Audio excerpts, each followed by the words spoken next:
No way back, no second door. We're bound forevermore. Forevermore. One step, all in. One spark, begin. No gods, just kin. This war we win. Final double down.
A shipwreck looms, her sails like bone.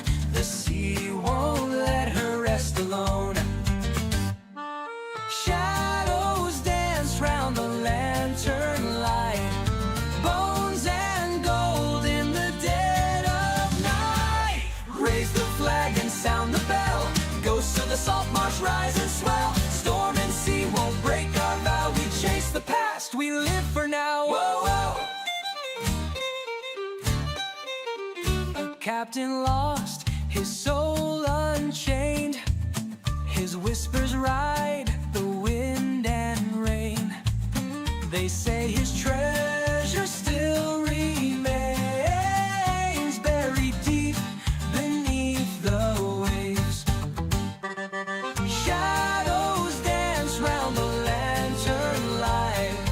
Bones and gold in the dead of night. Raise the flag and sound the bell.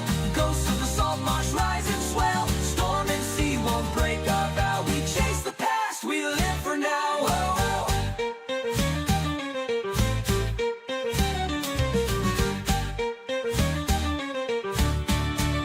The tide it takes, the tide it gives, but none return, no soul forgives. Dead men tell no tales, they say, yet in the Saltmarsh they find a way. Raise the flag and sound the bell.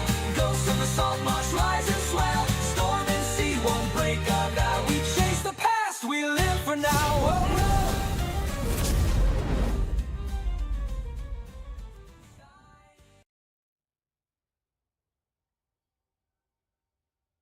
Okay, and welcome everybody to the next session of Saltmarsh.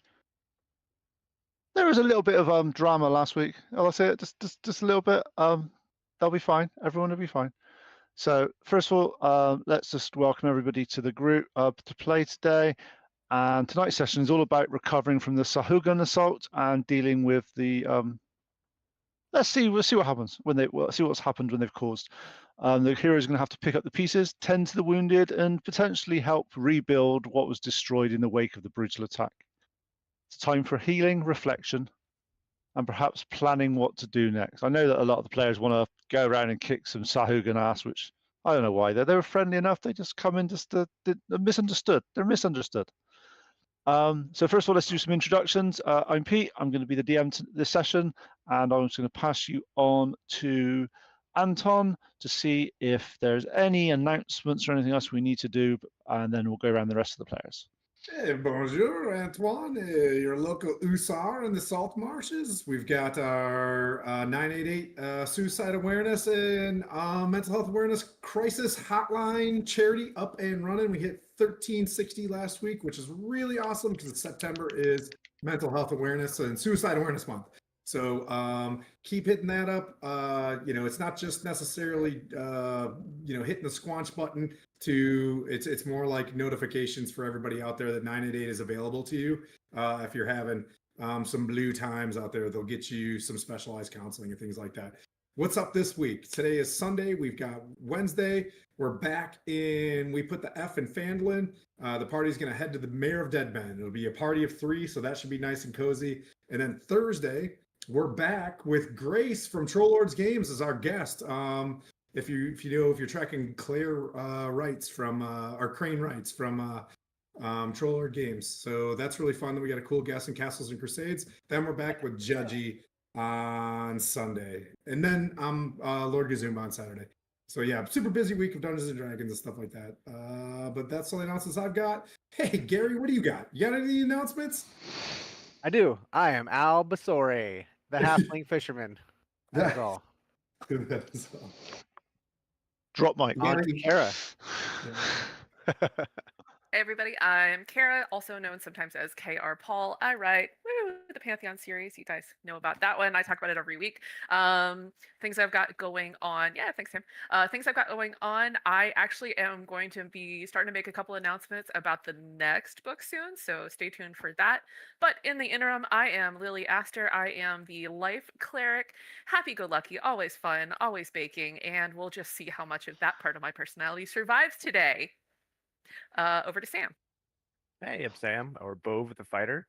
I also go by Ryduban, Rydubann. I think we'll be streaming the raid next week, right?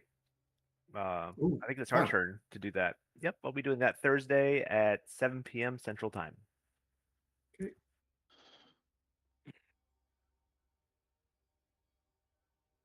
James, Becca, Oh, go. James, that's back me. to you. Yep, sorry. I didn't give it over to you. Sorry. Pass the mic, I'm man. I James, didn't pass it. and I'll just read. today I am playing Rebecca Varos. She is a Oath of Vengeance paladin, and she's in a slight predicament as of the last episode, if I remember correctly. Nothing could possibly go wrong. Okay, and in normal session then, could everybody roll a d20 and one of you lucky people get to recap the session from last time? And everyone rolled a dice? All done? Yep, good. And we're going low this time. Yes. 17. 17, baby. Okay, so 16. And you only lower than 16. Okay, James is a 1. That's a good one. Well done, James. So Hey, actually, you're out of the way early, right? just so Just I a can do, forecast. just because I need to have an order to do a few things in a minute. Rebecca, you're at the top of the list. Who got the next lowest? So what did you get, Anton? 19. Okay, so it's 16. Who got 16? Dang. Was that Bove?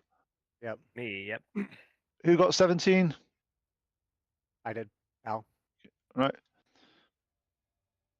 And then I think Lily, you got 19 as well, didn't you? I did. So can you both have a roll off, please? And whoever gets the highest, let me know. Well, just tell me your dice, it's easier. Sorry. I rolled a 20. Oh, nice. Okay, thank you. Anton, did you roll a 20? We both rolled 19. I rolled a 17. Okay, fine, perfect. Thank you very much. I just needed an order to do things in for the next bits of sessions. We might as well use those dice. So there we go. So Rebecca, let's do the recap of what happened last time. So in last episode, everything was peachy king, hunky dory. We spent the next several days in separate parts of Saltmarsh, either training or continuing with. I think Bove settled some debts. He also moved ship to be on the Ghost now, currently, after closing shop, and Lily had a new apprentice or person that they hired, sort of getting them spun up, since Lily would be leaving much more frequently, and to alleviate the strain of it just being on her single apprentice. But I think Al did a bit of fishing, but he also visited some of the local boats at the dock.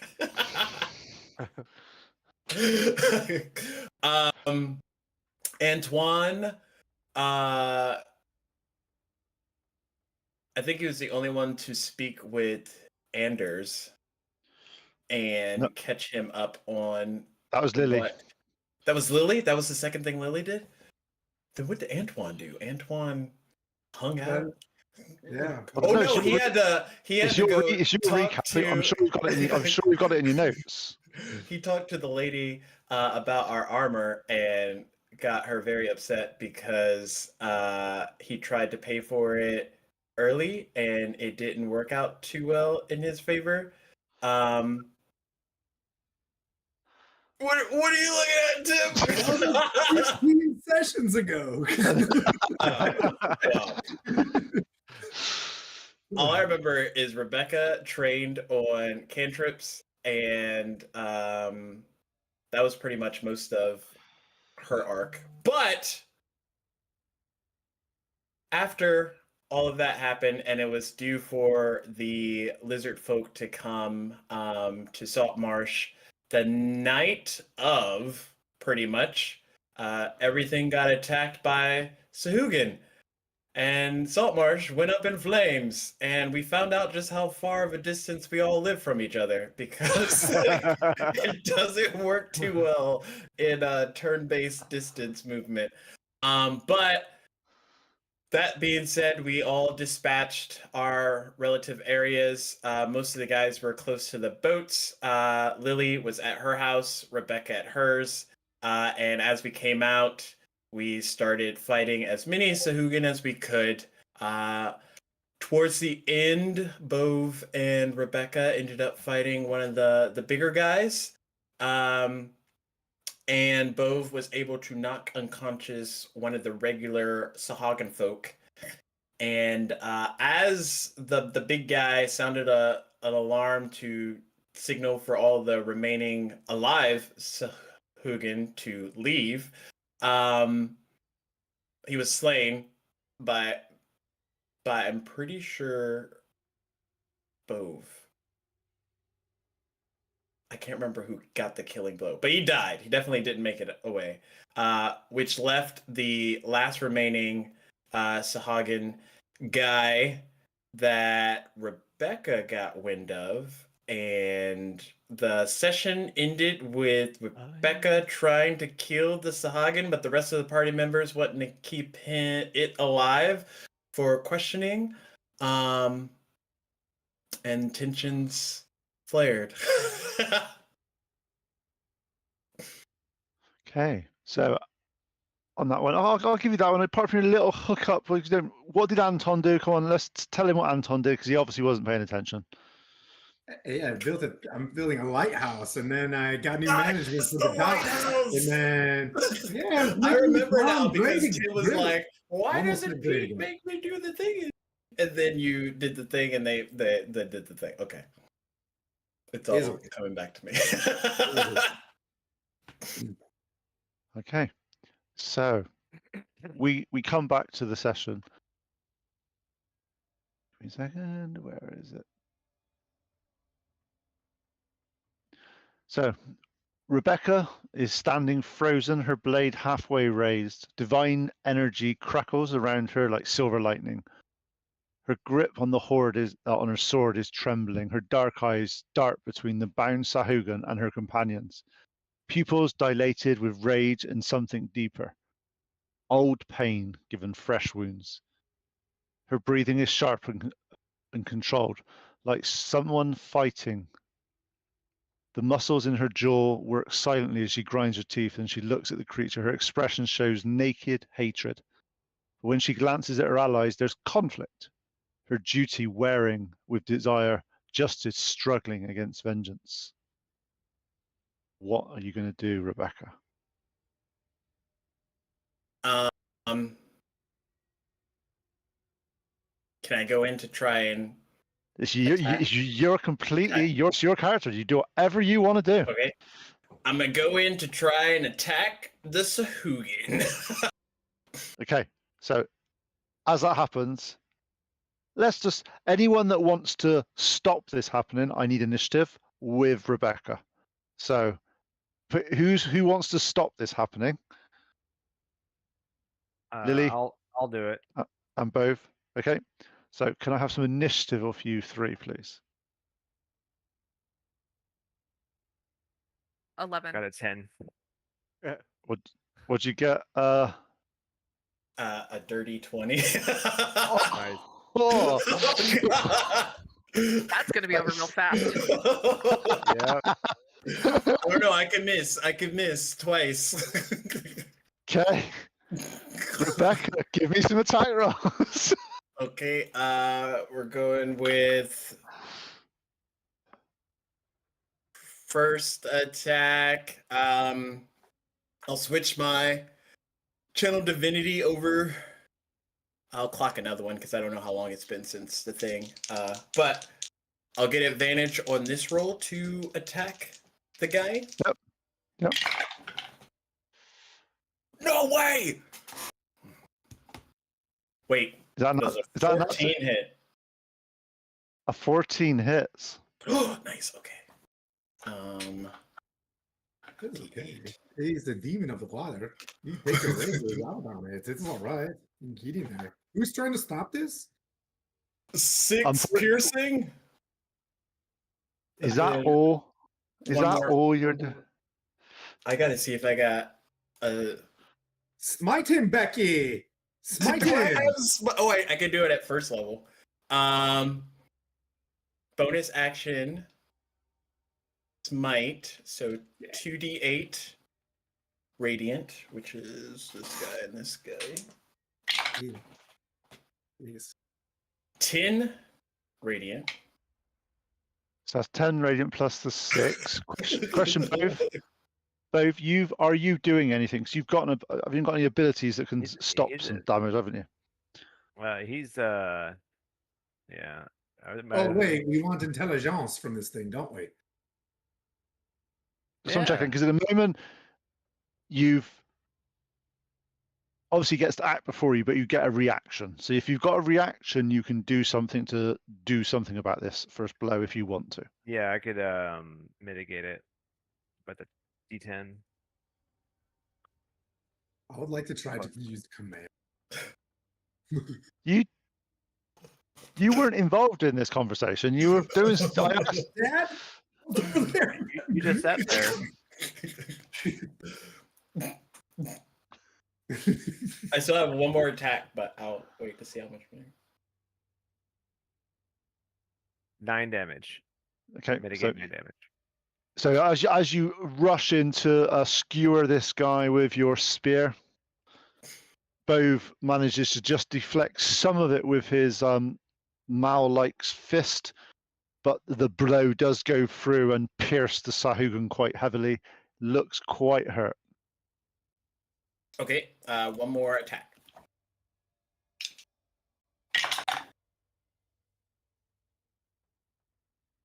$23 to hit.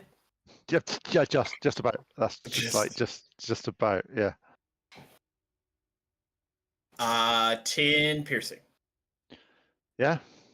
You take this Sahaugin out. First attack, just about to deflect. Second time, straight through his jugular as he drops to the floor. Unconscious, though, right? Unconscious jugular. Can I come up and give Becky a hug? You know what I mean? Wink Not at yet. Lou, and I'll be like, And next person is Lily.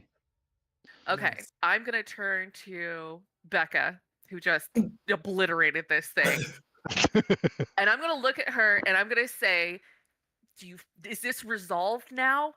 If I bring it back to life, will you let it stay alive long enough so that we can ask it questions? And then I'll let you kill it again. You got it once, but I can bring it back to life so that we can get our intel. You just gotta promise me you'll let us get the intel, and then I'll let you kill it a second time. Cool? Can I respond to that? Yeah, of course you can. The sea devils cannot exist. They must perish. I If you bring it promise I back- will let you kill it again. I just need intel first. If you bring it back, I will kill it again and again and again. But can you take a 30-second pause? That's all I'm asking. And I'll let you keep killing it. You can inflict as much pain and harm on it as your little vengeance heart wants. Just let me get intel first. The only way you're going to be able to do this is if you stop me. All right, I'm like looking her dead in the eyes. I'm gonna gently put one little hand on her shoulder and tell her, if you let us get intel, you can kill this one, and then we can kill even more.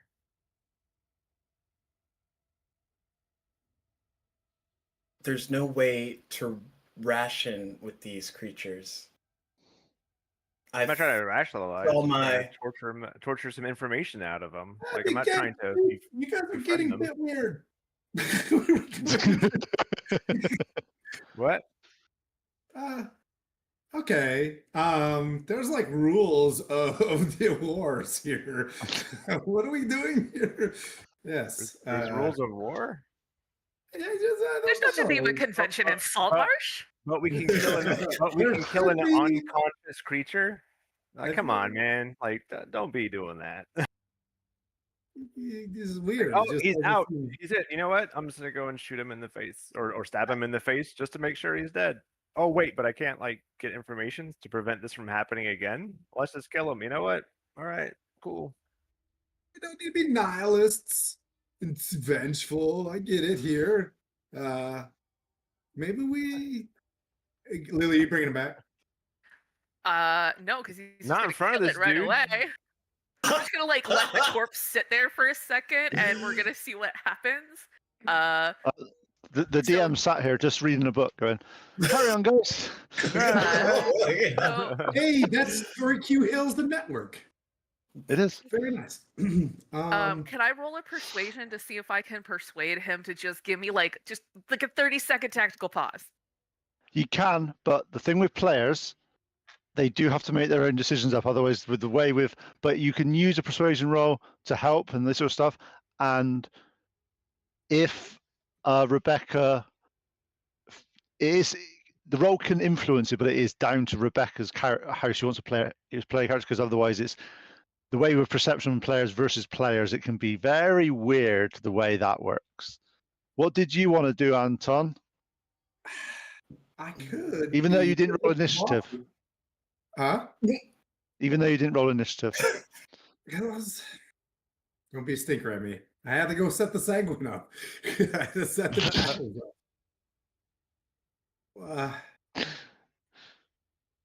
Rebecca, huh? I get that you're real angries right now.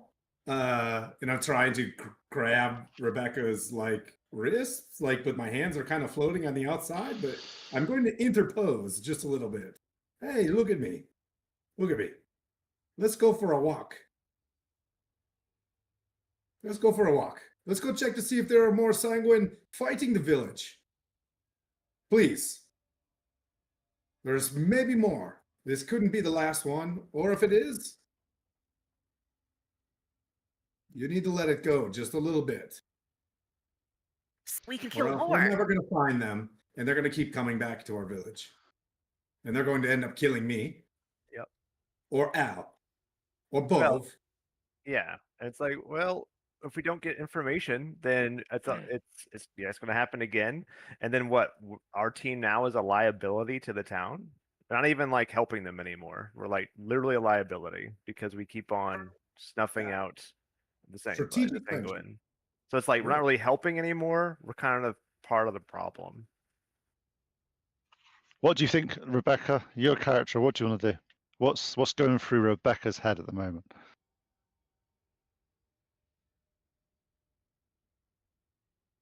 So if the creature's down, she'll look at them.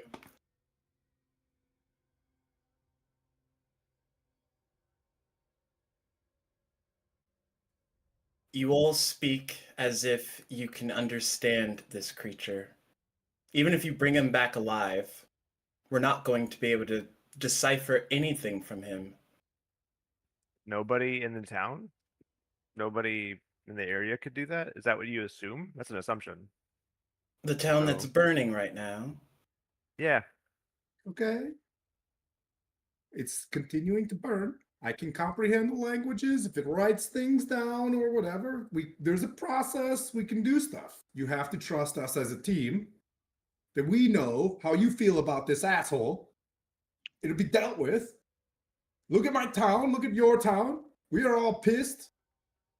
We need to go for a little walk. She's gonna take her blade and shield. She'll like stab the blade into the ground and place her shield next to it, and just start walking and heading towards just the nearest building on fire.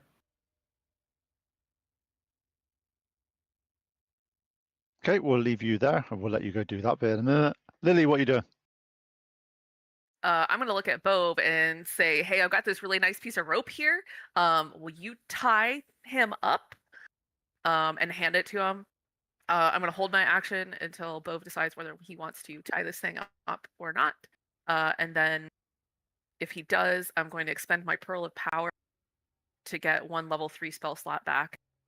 And in my next option, I will Revivify, bring him back to 1 health point while he's all tied up, and we'll get something out of it."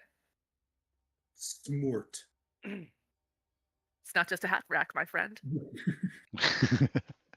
Okay, what are you doing, Dave? I'm gonna tie it up and start dragging it away. So it's not so much like it's part of her duty and obligation to destroy these things when she sees them alive. So no amount of talking will do anything. So I don't want to, like I said before, I didn't want to be part of the problem. I want to try to, help and figure it out, even if there's a chance. And I think that I don't want to ignore that chance. If there's a some type of tactical strategy we could impart here for getting revenge even on her end. Not only that, so this doesn't happen again, because we could rebuild, but then if it happens again, it's like, what's the point? So so I'm Okay, gonna tie him up and drag it. Can I have a sleight of hand check, please? Sure. Just to see how well you do there. It's not like it's struggling, but it might struggle when it's alive.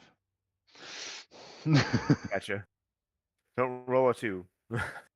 No, it's okay. You think you've done an amazing job of securing this rope to this dead No, I Sahaugin. didn't roll a 2. No. I said no, don't roll a 2. I haven't rolled it yet. I'm rolling now. Let's see. That's a 17. Okay. Yeah, you think you've done a fantastic job. Just the same as you've done if you had rolled a 2, but it's just maybe this one is better. Maybe. Okay. So I said so don't roll a 2. I didn't say I did roll a 2. So I'm not taking it back or anything. okay. So Lily, so you've done your Revivify, you do that. The Sahaugin sort of gasps with air and starts to look up. As he looks around, his eyes darting left or right. He talks in a very thick, common accent, and he's like, "Surface scum! You think you can hold Baron Threskmal? Your ropes will not hold me when the tide turns." Baron Threskmal. I'm gonna guess on how to spell that. Okay. Lily, the constant gardener, you know, pulls out her sickle and just holds it up on the little bastard's chin. "I want to know who you work for." Can I take an action? Yeah, of course you can. All right. I'll be like, nope, that's not how we're treating these things. And I go in, I take my glove fist, and I punch it in its No, kneecap as hard as I can. That's how we He start. only has 1 hit point. Oh yeah, that's right. He only has 1 hit point. Never mind. Go on, do it. Roll some damage. God damn it! I was gonna kill it by kneecap. I'm like, no, we're kneecapping it first, and then asking questions. But never mind. If you tried to trim a toenail the wrong way, it would die right now. I want to grab it and be like, oh, okay, you're right. And that was like, oh yeah, Bo remembered. It's right. His action is he's going to grab it and give it some health potion. This is for later. So you're giving him a health potion? I'm giving it a health potion. Yeah. Are you waterboarding the water demon? I don't No, think I'm that's healing how him they up so I can hurt him. Is Tim with us right now? Or sorry, is Antoine with us right now? He's walking with Becca, right? Yep. He doesn't know what we're doing. What are you doing, Al? I'm trying to put out fires on the boats. I don't want the boats to burn. Okay, you gotta do that. Okay, right, these two. So you put a potion. Yeah, get rid of all my potions. Okay, so as you manage to just force his mouth open, he's struggling as if he's trying to fight what you're doing because he has no idea what you're about to put down his throat. To be honest, he hasn't got a clue. As he does that, Turns out like- Sahaugin are allergic to health potions, and it He kills him. dies. No! Let me roll for his health.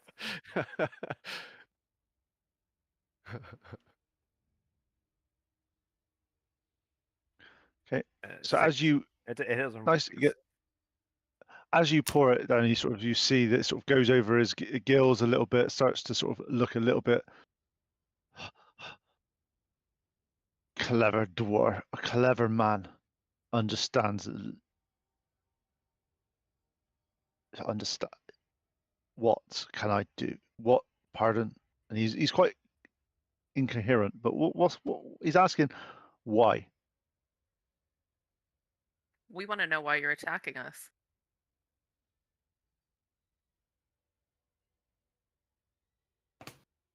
He's not just your town. All coastal waters fill ancient ones' reach. Other settlements will sing and hear same songs. Oh, so you're going to attack everybody on the coast. Hey, they have a plan. You It's not cannot as we stop thought. what flows like the tide. Ancient one remembers every slight. Your descendants will pay for this insult. All descendants of the coast. Sorry, I'm trying to type in. Read.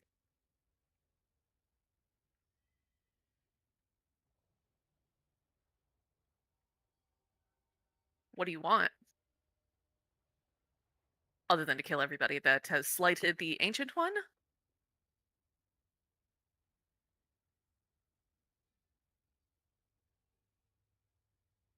When stars align with deepest trench, all coastal waters will rise. Your lands, cities will become our hunting grounds. Great rising brings new age. So, water's going to rise. You're going to take over everything of ours that's going to now be underwater and murder us all, right? Murder. Not quite true. Could you clarify why that wouldn't be murder, or is murder not a concept you understand? You will understand, Sue. Please enlighten me. And she kind of like turns the sail just a little, so it just that little tip is pressing under the chin, not breaking scales. Give me an intimidation check, please. Can I do persuasion instead? No, because you've got a spear that you're pushing underneath, or a thing. You're intimidating this guy. That's definitely not a persuasion. I got a whole 11. I'm about as intimidating as a squirrel. All right. That's fun. All right, cool. My turn. I want to. All right. He gets to answer. At least he gets to. All right, he gets the answer. Just looking up my. There we go.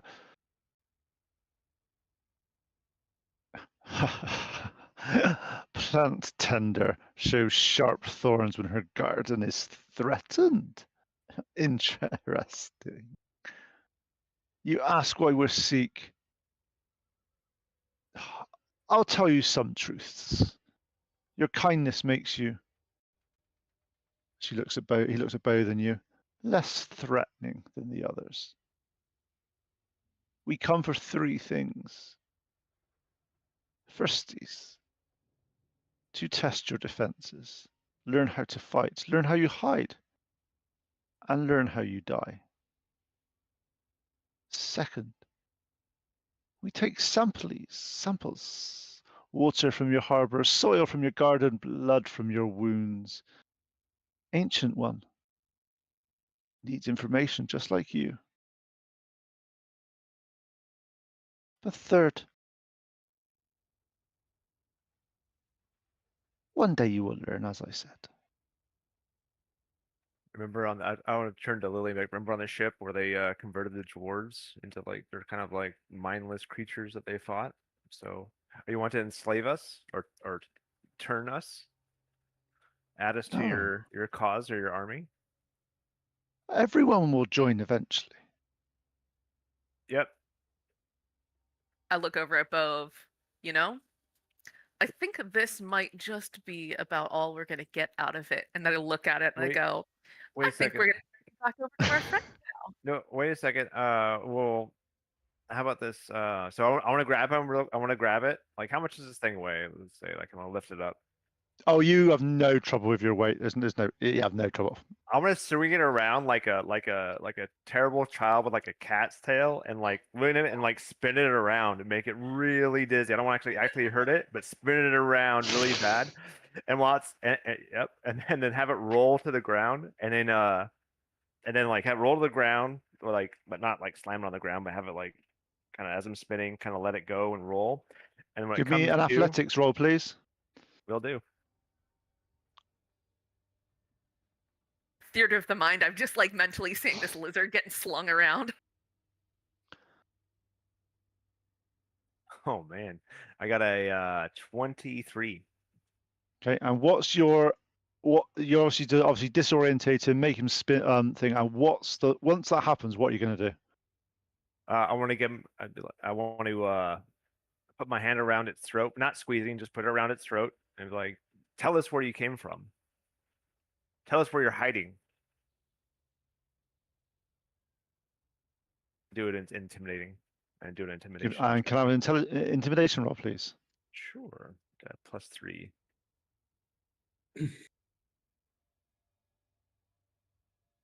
+21. Nice. Well, 19. Okay, so you pick him up. Which part of his body are you picking him up onto spin round? A leg, an arm, his chest? By Wait, the wait, rope not- that he's tied from. Yeah, just not around the tail. Like lizards, they all like their tails fall off when they get scared, right? Okay, and Yeah. where did you tie the rope to? Is it how is it bound to him? Is it like just to his side type thing, or his hands, or? Okay, cool. Okay, so with your massive hands, you grab him, Like you that. pick him up, you start to throw him out, spin him out. As he starts to spin out, you grab hold of the rope, securely plant your feet as you start to build up the speed. And the rest of you, you're seeing, well, Lily, because you're close. The other, actually, can I have some perception checks from the 3 that aren't there, please, just to sort of see this?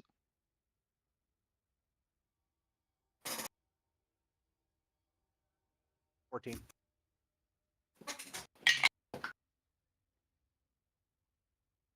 19.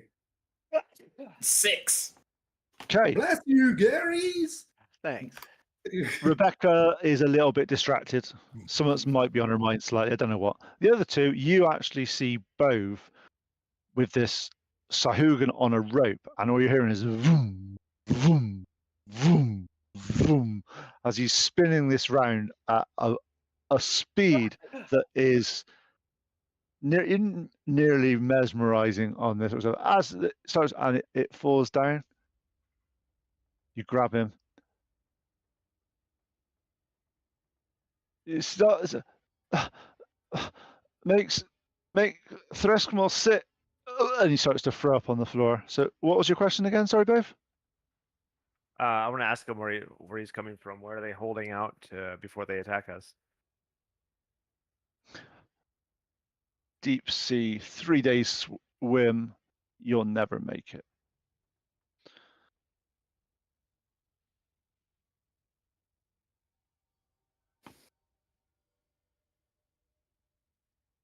So we know what they want. We know why they did it. We know where they came from. Bove, my dear, do we have anything else we want from this? I don't say anything. I just pick him up by the scruff of his neck Walk him out to and Becca. start walking back to to Becca. Becca. Okay, Lily's just Becky. gonna follow along and just go, Becca, we have something for you. And what are you doing, Anton? Hey, this is, I don't know. Is there? I've tried to get a chance to follow Becky away. Is she still there? No, she's far enough away. These two are Right. walking towards it with the Sahaugin. Okay. Well, I'm going to reach down somewhere. There might be like a spring daisy or something like that along the way, and I'm gonna grab a husk of flowers and or something, and again, hey, pretty lady, look, hey, hey, hey, like, are you doing okay? Look at me, look at Antoine. Are we feeling all right? I understand that was a lot. I get it. But you want to talk to me a little bit? I'm trying to face the other direction. Like, and Yeah, you can be doing this. You can be doing this. You can be doing this whilst they were doing the slight yeah. waterboarding, Yeah. torturing type stuff. Potion boarding. And I'm gonna hand the Ocean boarding, flowers. yeah. I'm gonna hand the flowers to Becky and just be like, just try to focus on these just for a little bit. Maybe smell them. It's a little bit different than the burning and stuff like that. It might help. I'm very much getting the Walking Dead look at the flowers moment. Rebecca will look at Antoine and kind of like stop for a moment.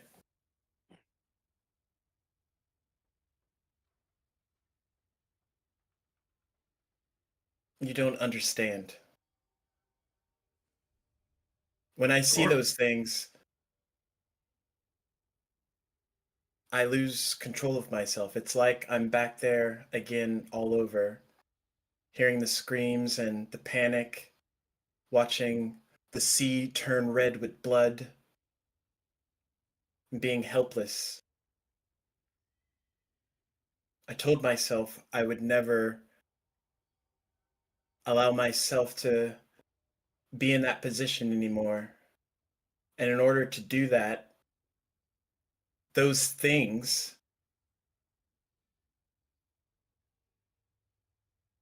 they can't afford to live. I can't understand. I don't have necessarily that much pain from something that I have seen before. So I can get it. But I just want you to know that you have someone here. We are all here to help you. I understand that you gain a lot of power from that rage. It makes you very, very powerful. I've seen this before. But we're here. We're here for you.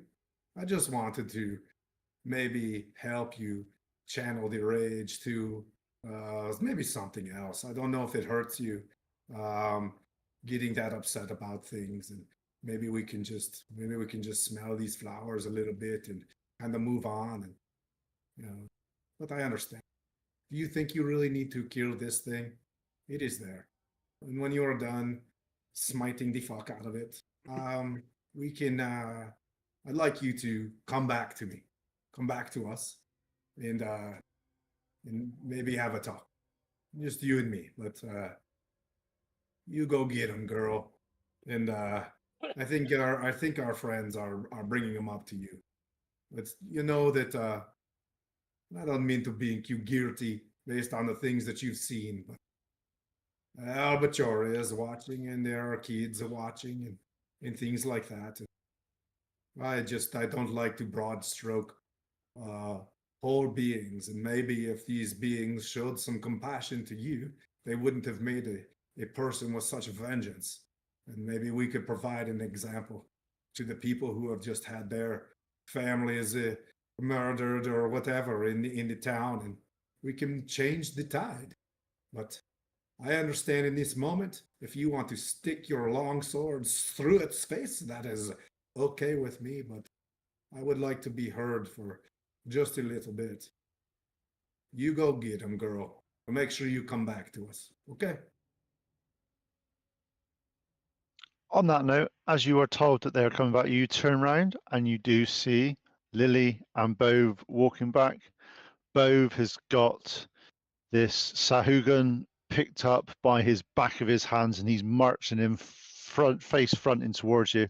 So this Sahaugin is, say, 20 feet away from you, with his arms bound behind his back, and is being marched directly to you. What are you doing, Rebecca? She will go up to the creature and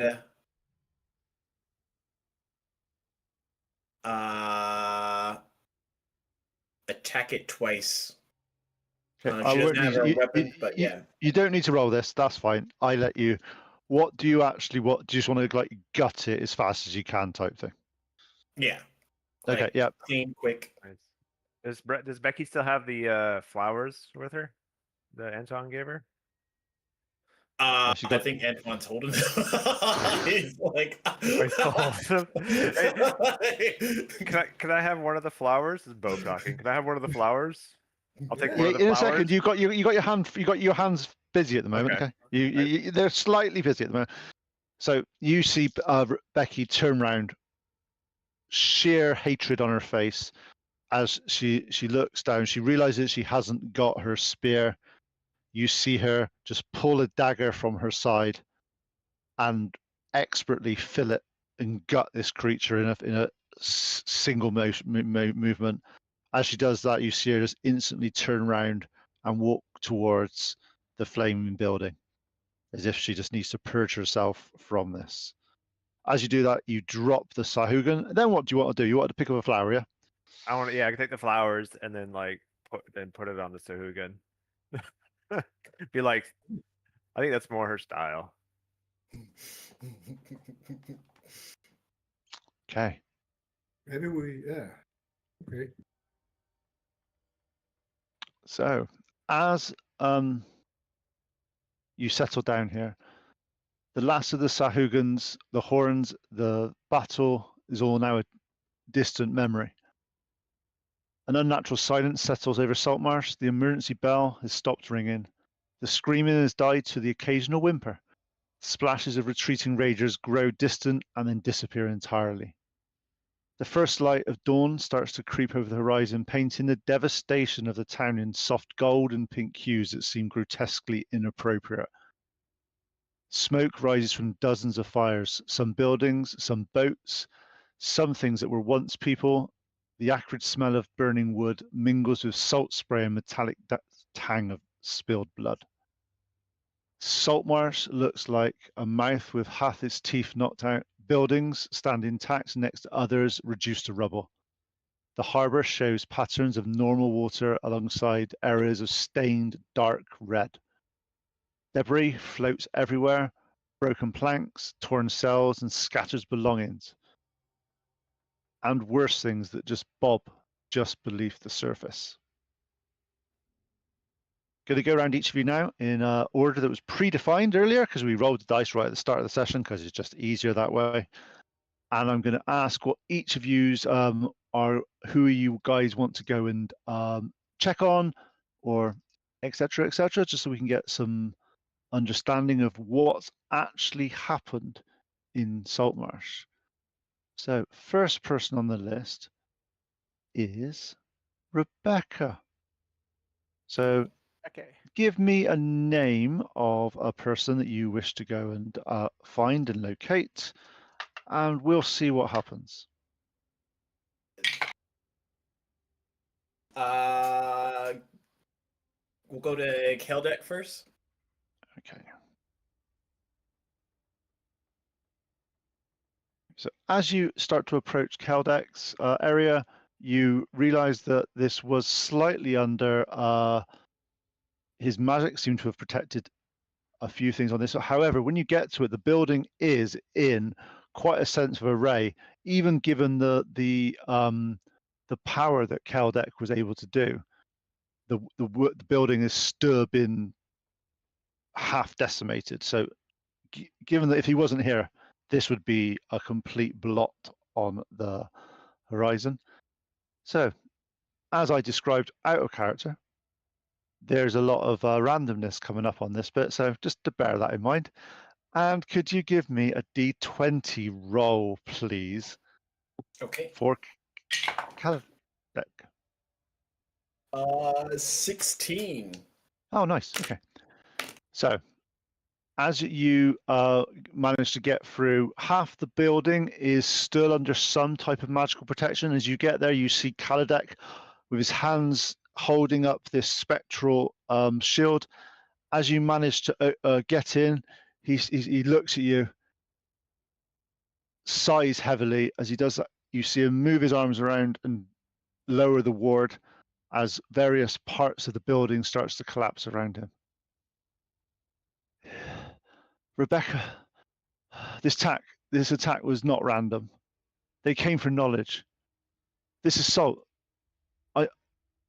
this must have been related to the last time they came here.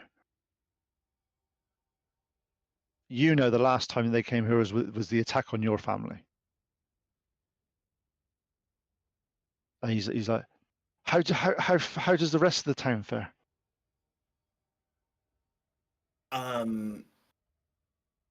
Not well currently, I'm afraid. We managed to stop as many as we could, but this was too organized.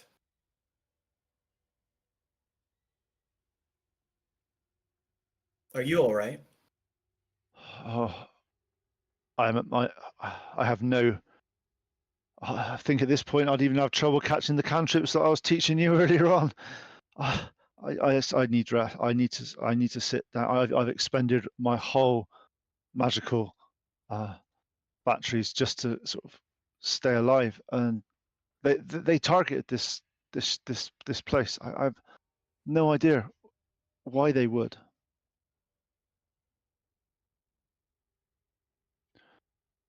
Please help everyone else. There must be others that need help.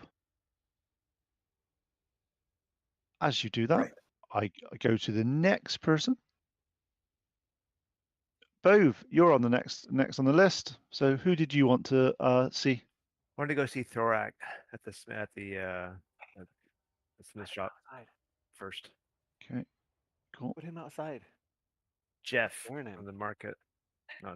Jeff's not sorry. there. We know you know Jeff Thorak, doesn't Thorak. exist. It's in your head. It's in your head. That's in your head. That guy. Okay. Oh, Lilies, where's both? There's both. Okay, so as you get to your crass, so the smithy, you see the smithy is been damaged, but not overwhelmingly so at the moment. It's looking quite good from the outside. But can you give me a D20 roll, please? 18. Okay, with Thorak, as you walk in, you see Thorak with a smithy hammer in one hand, a pick in the other hand, and 3 dead Sahaugin in front of him. Ah, Bove, lad, by Mardin's hammer, I'm glad you're safe. These scaly bastards tried to break into our workshop. But look, managed to get them. I kept them away from damaging our stuff too much. Oh, but thank Modern you're here. How's everyone else? Oh, not good. The rest of the town's pretty much on fire, and we fought them off, but it's not looking good. We gotta try and help out this town as best we can to get the fires out and help people that need it. So get any tools that you can, and let's get going. It's really good to see you're alive and you and defended it. Thank you for defending the smithy and protecting the area, but the job's not done. It's such a relief to see you alive, but we gotta go and continue to help the town. Okay, thank you. I really appreciate it. I'll stay here. I'll make sure that if anyone else comes in, we keep this running. Yeah, thank you. Yeah, see what we can do, and if we can also talk about like doing what we can, using our resources to best rebuild. Perfect. I appreciate it. Yeah. Make sure the other dwarfs are well as well. They're around. They'll be around somewhere. Oh, okay. Yeah, I'm gonna go check on them. Okay. So next person is Al. Which captain did you want to see? We'll go visit Captain Morrison. Pretty sure his first name is Pan. Yep, Captain Morrison. As you progress over to Captain Morrison, can I have a D20 roll, if you please? 11. Okay. 11. As you start to go towards where you knew the ship was, the ship looks that it's taken on about 2/3 of the water needed to capsize it. It's starting to bellow. It's starting to wallow in the waters. As you get there, you notice Captain Morrissey has one of his arms is loose by his side, and he looks like he's got a bit of a limp. And he's like, look, took some scrapes, but the sea dancer, yeah, it's going to take a while to get it seaworthy. Ah, that's my lively. And he sits down, and you see him just start to sort of. He's seen a friendly face, and it's the first friendly face he's seen for the last couple of hours since this has happened, and you see him staring absent-mindedly at his boat. Is there anything you want to do? I'll say something along the lines of, "Don't worry, we can keep this thing floating. It's not down yet." I value your optimism now. Look around you. No Just time for a look. break. Look around you, Al. This isn't right. This is a nice town. Those flipping scaly sea bastards, if they come here again, we're doomed. Be no fishing for anyone. Now we can be ready for them. We know what they've got. And don't worry, my friends will probably take care of it. Oh, I hope so. Really do. I really do hope so. And on to the next one. Lily, who did you want to see first? So I know that I talked about wanting to go check on my apprentice and my parents, but in light of everything that's happened, she's actually going to go to Becca first. Okay. You So do that as a separate one. So you go and you find Becca's just left Caladex. As you do that, you see the older wizard sort of breathing heavily and sort of sweating profusely. As Rebecca is leaving there, what do you want to do? What do you want to say?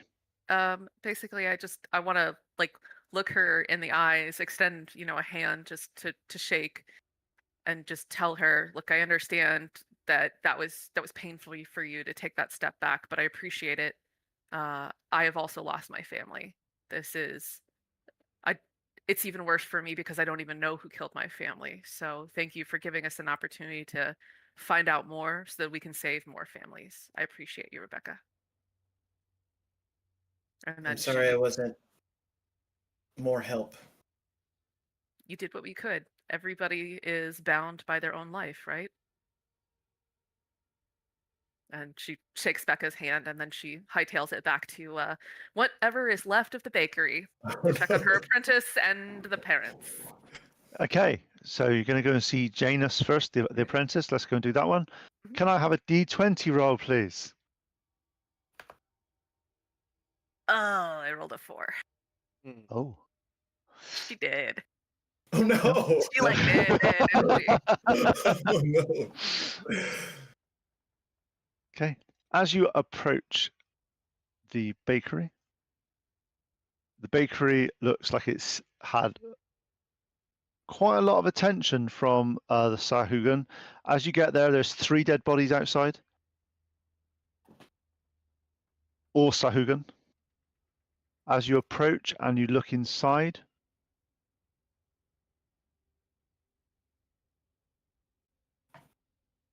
you see Janus in the back room with one of the pieces of bread that you knew that you give this to the soldiers to help them recover a bit more. As you see Janus trying to eat this with shaking hands.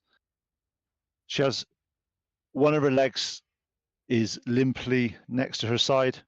One of her arms is just hot on her side. Lily, I tried to save the winter medicine. I tried for the sick. They're hidden behind the back. I I'm not sure I can cope much longer. As she collapses and her eyes start to sort of fade a little bit. She's currently conscious, but she's breathing very shallow at the moment. Is there anything you want to do? Yep. I'm looking to see how many spell slots I have left.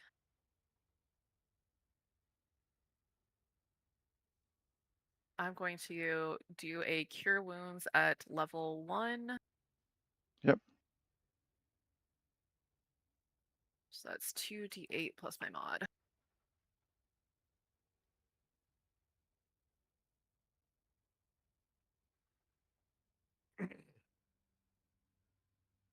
She gets 14 health points back. As you see, her arms start to re-knit and click back into place. Her leg starts to become whole again. She looks up. She's like, couldn't ask for a better boss than you, Lily. I tried to save what I could. I've saved some of the medicinal stuff that's hidden around the back because I thought what had happened, but they were targeting this place, Lily. Why would they target a bakery? Sadly, probably for me. I'm so sorry. She pulls Janice up to her feet and gives her like a really big hug and says, I'll help you rebuild all of this. Take your time for now to get your feet back under you, recover from this shock. Don't worry about the herbs. We'll come back for the herbs and the bread later. Just get yourself good. Thank you, Lily. I'll do what I can, but we need to get. We've got bread here. I'm sure people need bread, and she starts to sort of try to sort of keep busy, trying to do what she needs to do. You can see from this that you picked the best person possible to be your apprentice. She really does care about what's happening in Saltmarsh and specifically the bakery. So we'll go on to the next one in a second. Last but by no means least, Anton. All right. They all just starburst into different places. I'll head towards Albacore, and he's down by the docks. And if I can run into Hannah at the same time, see what's going on there. Are you going to go and see, because you want to see some people as well? So you're going to see Albacore first of all, see how things are going. Wasn't there some people you said you wanted to see? Hannah should be at the docks, so I'll go, and that's where Albacore is. Okay. If I can So who was that remember. again? Sorry, who was that again? Sorry. Hannah, right? Isn't Yep. that the okay? Yep. Yeah. That's So Hannah. No, Hannah is the barkeep at the. Are you on Alessa? about Lessa? Lessa's the harbour Yeah. master. Yeah, Nice. Alessa. Okay, so as you start to go there, you see Lessa's hut has been completely demolished. You know that's where she stored all her documents and all the various things. But can I have a D20 roll off you, please? 11. Okay. Lessa seems to have got off relatively unaffected. She's got some superficial cuts and bruises, and as she sees you, you see her absolutely livid as she sort of, Anton, 30 years been managing these docks, and they think they can just get away and march in here. I've got rope burns from hauling survivors out of the water. This was some coordinated attack. I'll tell you, it's like last time they were here. They knew exactly what they were coming in to do. And they were only here for what? Minutes. They weren't here to destroy us. This is, and you see her like literally the fire in this woman. She's channeling everything. Anton, what can I do? You're an expert in this. Come on, naval stuff. Yeah, just give her a hug. It's all right, man. It's okay. There are lots of people's lives were just, and I can point over her shoulder at a bakery that's on fire. We got to get to tomorrow. You do your best. Trying to keep the best you going for the rest of the day. Thank you so much for these rope burns, and I will tend to them with my healer's kit. And I'll give her one short rest worth of hit points back on her burny hands. And then, yeah. She bandages your hands. during this, you see that it's the first time that since this happened that she's actually taken some time to deal with this herself. As she starts to sort of go around her hands, you see, just to see, because obviously we didn't have a name for it last week, but we got a new now. Tasman Quillwright is her apprentice, is her assistant, the one that you've managed to sort of do. Based on this, well, with the thing, you see that there's a few bits of glass that is embedded in one of her arms, and she's like, oh, "Yeah, I worked with Lester. We managed to get off most of them, but it's as if they were trying to destroy our records, as if something's in them that they didn't want to. But we managed to save them all. They're not on fire. They're not. But later we need to sort of see what. But yeah, guys, it's, Okay. do you know, sometimes it's good being it's good being in the Alliance. Everything's in triplicate. Even if they destroyed one of these copies, we'd have it somewhere else. Okay, I would like to. That's very interesting. After I pluck the glasses out and I use the healer's kit and I take care of old Tasman fire quilt and just take care. Good job with your insight on they were looking for something. That is very good. Let me Hercules Poirot this a little bit, and I'd be like, go in there and try to. You realize that there's lots of stacks of information. Maybe in an hour or two, you need to sit down and go through this. Probably not this precise time, but you've got some leads to do once the fires have been put out. Okay, we'll do that someday. No, not someday, in a little bit. Rebecca, back up to you. You wanted to see who was the next person that you wanted to see. Welgar at the church.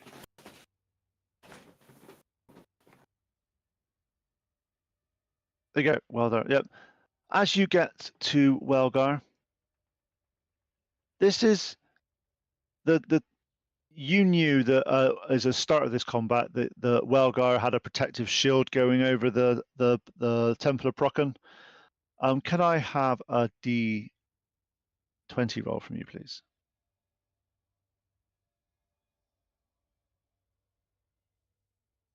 Two. Oh. Oh God. Okay.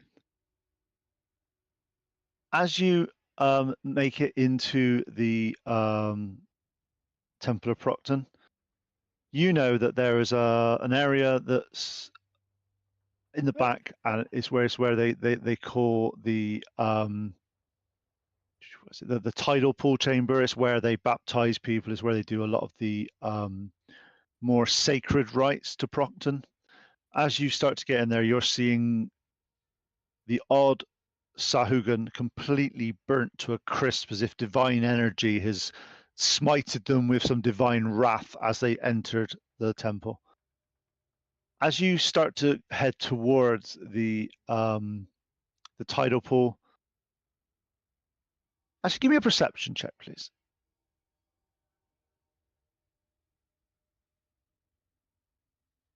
15. Yep, you're noticing there's about 6 Sahaugin that have been on the way here. The one right near the start of the entranceway, nearly incinerated by divine energy. The next one,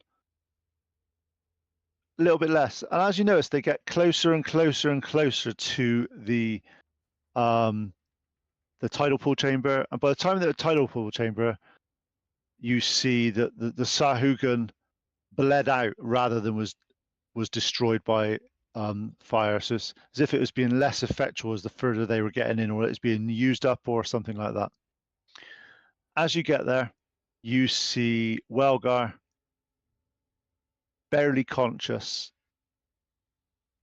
sweat on his brow. Looking down, you see that there's a spear sticking out of his chest. The deep singers, Rebecca, they know about your family heirloom. The waters are not safe. as he starts to pass out? She's gonna go up to where the spear is at. Place her hand at the base of the entry point, and as she pulls it out, she's gonna cast lay on hands. She's not really worried about if she nicks herself in the process. It's mostly to cure the wound that's gonna be opening here Nice. shortly. And how many lay on hands are you healing? Are you healing I'll him pump for? in Sorry. the whole 5 that I have. The left. whole 5. The whole 5. It's been a long night. Okay. As you put your hand on Welgar's chest, you feel his heart beating, but slowly getting weaker and weaker.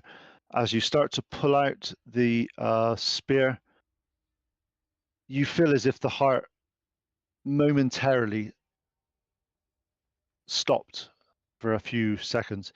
As you start to feel the divine energy enter your hand and start to feel through Welgar's body, you see a jolt a few times as he looks up. Praise the divine, as he passes out, but his breathing forms a more methodical, rhythmic beating. But he does seem that he's been injured quite heavily from this.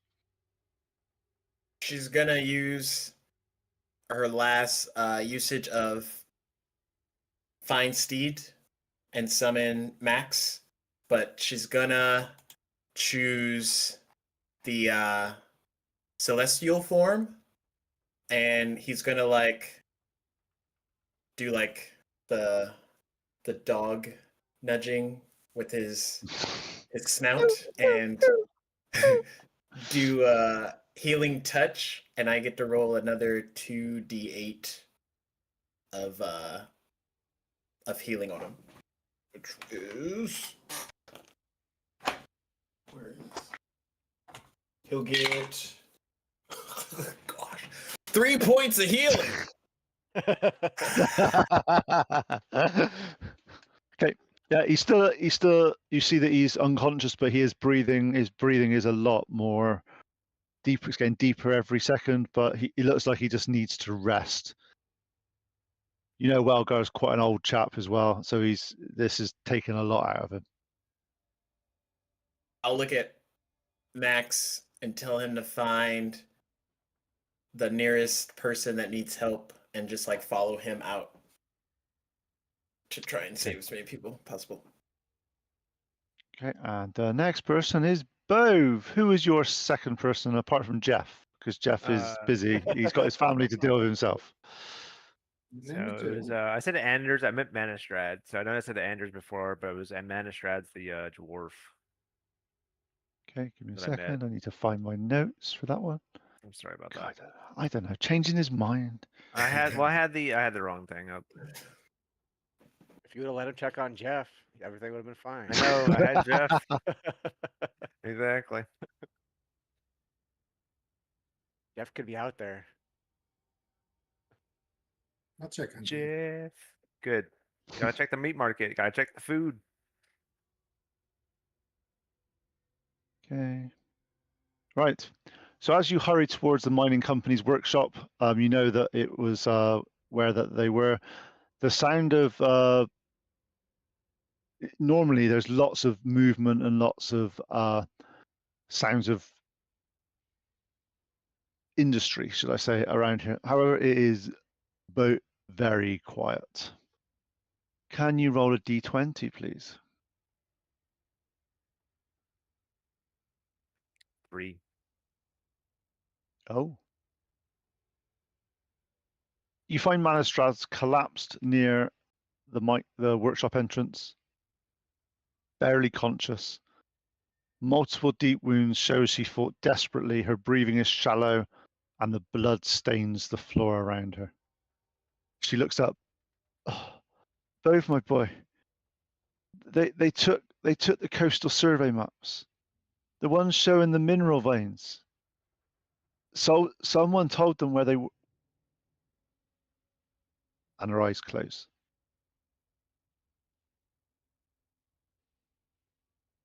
As you bend down, her heart is no longer beating.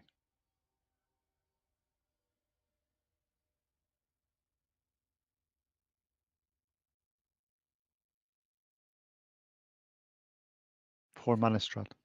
So this is where Bove takes a bit of a turn.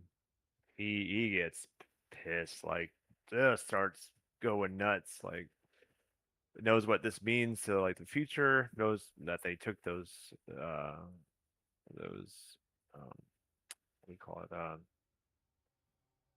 Yeah, or Plans, the planned yep. geological surveys, and just not only that, just all of it just kind of comes to washes over him like in a heat of rage, and he starts flipping out and starts grabbing the first piece of like door or whatever he can, wood, and just starts like punching it as hard as he can, like outright like tantrum. Like Okay, can't I won't even make you roll for that because you can do whatever you want, whatever you want to achieve with your thing. You start pounding these doors. The door comes off its hinges. You pick up the door and start heaving this around with your strength and anger and rage just built up. You turn the main door of the building into splinters as you are having a Hulk-like moment. I'll leave you to do that one as we go over to Al. Al, what was your next captain that you were going to see? You're on finishing notes. Next captain is going to be Captain Hendrick. Okay, give me a D20, please. Okay. 17. That's way more gooder. Okay, as you get back into the docks, you see Captain Hendrick coming in on a rowboat. He's like, "Ow, you scoundrel! My old bones told me something was wrong. I took the weather vane out to safer waters. Your lucky lure wasn't the only thing glowing last night. Luck was on my side for once. At least we've got one undamaged vessel in this boat. Maybe we can keep some fish coming into the town." Yeah, I saw some lights on the thing. I sensed some. My dodgy knee started to ache a bit. Always means some danger's coming in. So that's what any good fisherman does. Listen to me old legs. Listen to me wounds. Decided to best bet to be out in the sea. For once, I was right. Sometimes I get it wrong, but this one definitely right. You've taught me that, Al. Look on the positive side. Look at things that we can do, and look. The boat's here now. The boat's safe. What help can we do? What help can we cause? Is there anything we can do? Let's get the lads attack's in. over now. Some other ship captains weren't as fortunate, so we got to help them and help all these people. There's a lot of people that died today, so we got to help the people that didn't. All right, let's go. You see him going back to his boat and loading up with the guys that are on the ship, coming back to help the rest of Saltmarsh. Good old Captain Hendrick. He rolled quite well for him. That's good. Captain Hendrick, Jimmy. Okay. Next person is Lily, and you're going to go and talk to your parents. Yep. Edwin and Martha.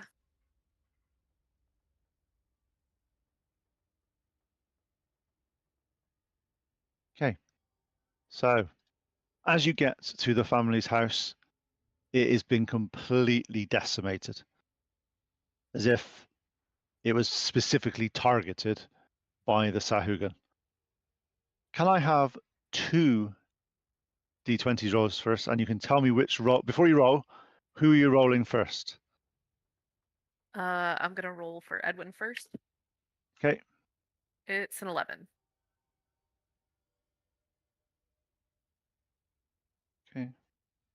And for Martha, Also an 11. oh, okay.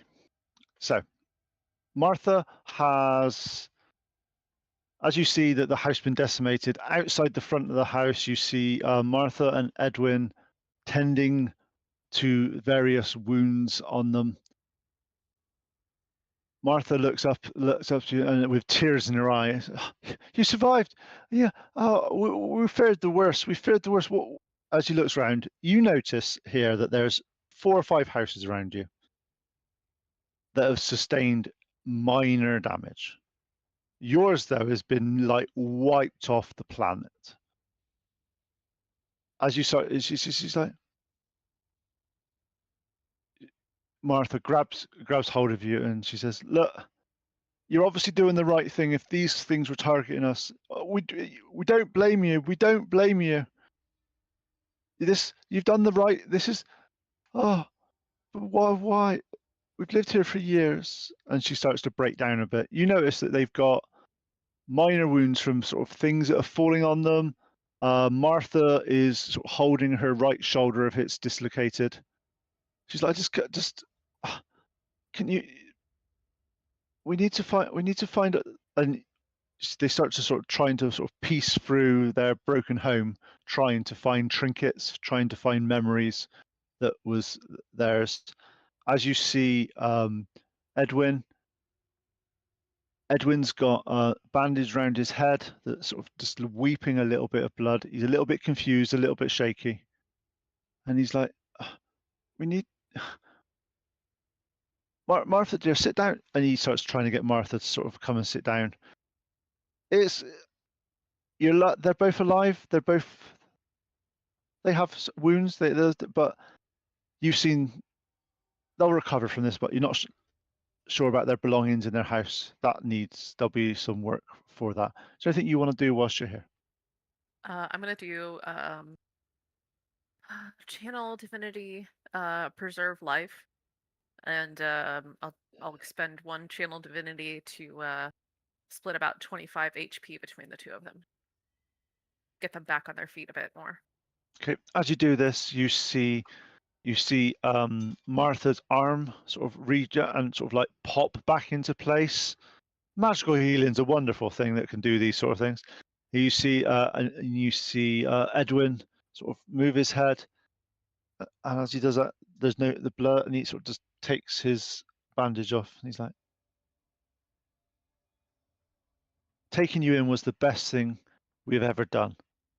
For you to grow up and to be able to do this type of, it's a miracle.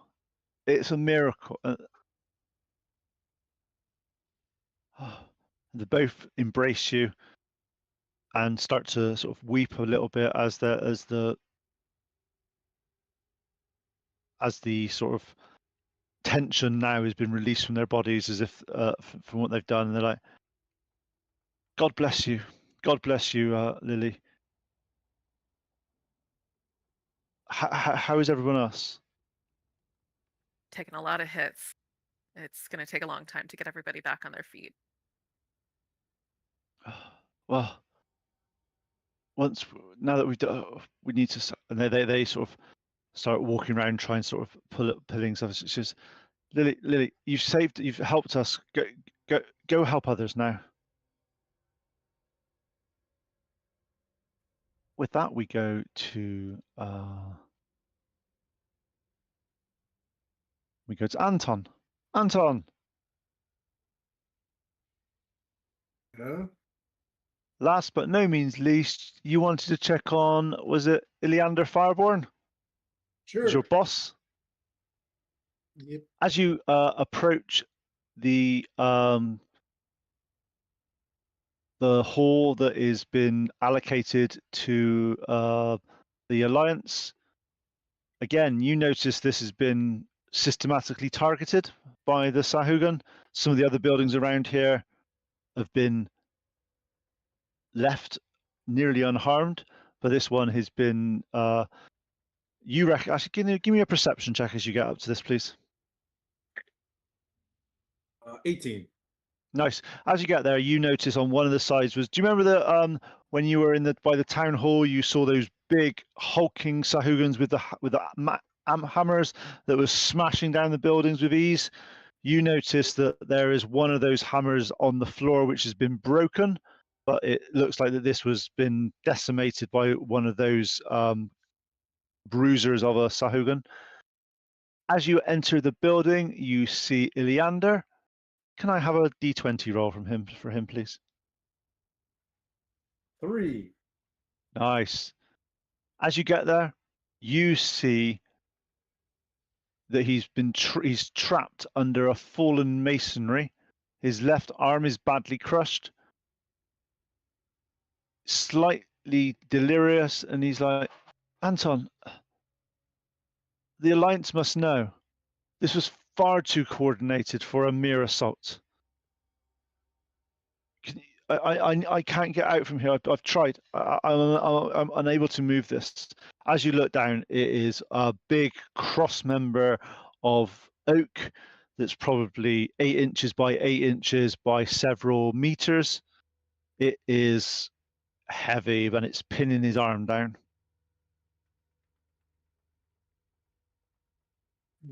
Okay. I don't know how much mage hand is too weak. Yes, I'm gonna go run to go get both. I'll be like, I'll be back. There's my Okay. yeah. Yep, you run out. You notice the chaos around you of people being dug out from various buildings and various homes.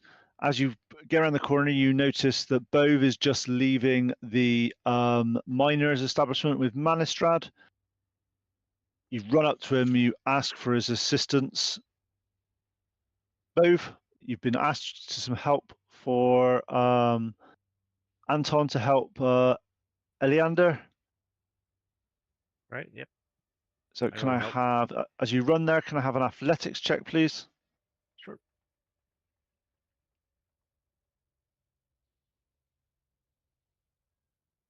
13. Nice. As you're under there, you start to, with all your strength, start to be able to move parts of this this oak beam. As you're doing it, there's parts of the building starts to crumble, starts to fall. Can I have what do you want to do to grab Eleander, Anton? I'm going to cast Mage Hand to give a pull. Yep. I'm going to use me to do a pull, and I'm going to try to help as much as I can. Cool. So as you do that, you pull it. Can I have an Arcana check from you, please? Cool. 2. Okay. As you manage that, you manage to your mage hand pulls in a bit of a weird direction, but you are managing to just to get him out. Just as you manage to pull him out to the point where the beam just is let go by Bove, but Aleander's arm is completely mangled.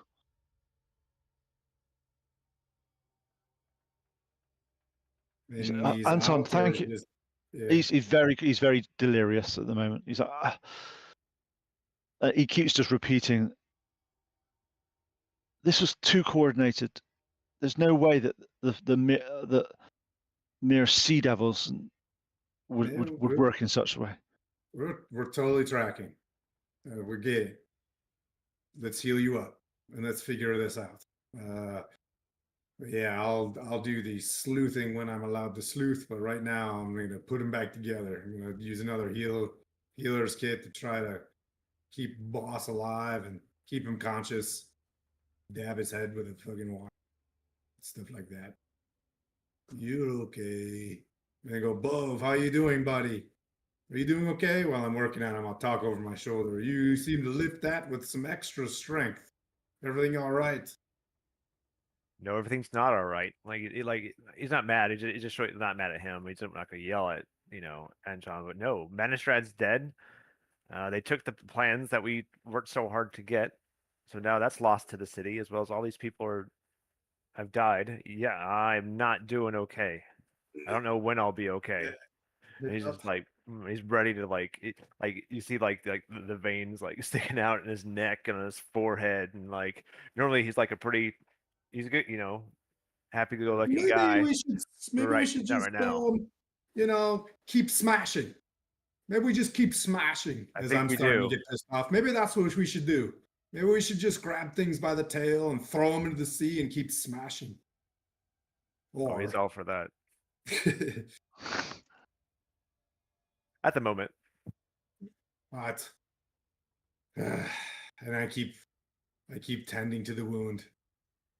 I think Any- that's what they want, Bove. I think they want this. I think they want this. I'm gonna help people out, but I'm gonna be mad while doing it. Yeah. It's okay to Yes. be angry, by the way. No. At least Please. he thinks that it's okay to be angry. This is a good time to be mad, but we still need to help these people. Well, thank you for helping Iliander. It's good. I wish there was a sandwich or something here. I got you to, but I'll heal Yeah. him up, and I'm gonna go check over Bo. I've got one more healer's kit. Do you have any? I'm You gonna have any start- jerky? Sure. I always got some hardtack. Matter of fact, since you live with me now, maybe we go check on the ghost and our two lizard folk friends who, during all this, I need to check my logs because there's 900 fucking names that I've had to remember I since know, I right? started this fucking campaign. It's not my fault. Let's go check on Let's go check Grok and 'em. Schmuck. I'm running out of empathy for all of the shit going on. I get it. I'm pushing the button and I want to hit next quest as we go to. I'm gonna start pushing C. Pushing yeah, the All of the space bar above. skip. All of the above for all of the things as we go to the ghost. God. Grok and Schmuck are good. Lessa and Hannah, and we got them. Well, but what about Becca, Pete? Can we talk to each other? I don't give a shit about you these can, guys. I don't care about Oh. you, Sander. I want Bove. I want to hug Becca. Okay. You all get back together, Yay! having saved your or checked on your relevance or some of the people. What do you guys want to do? There's Great. obviously still people building out, putting out things now, but the town does seem to be recovering. I bet that it's going to be a long road. But what do you guys want to do now that you're back together? I think we should rest together on the boat. And that's a long rest, but also just like sit and just process what had happened, let it sink in, and then sleep, eat, and then sleep, and then get back to it the next day. I'm gonna try to Lily sing a starts song. handing off some of the rolls and loaves that she stuffed in her bag when she was at the bakery.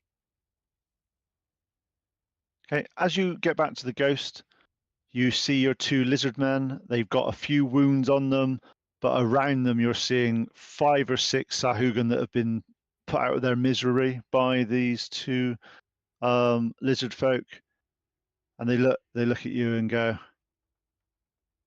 instantly look at Rebecca, and they're like, sea devils attack at night like scum from the earth, from the waters. They're cowards.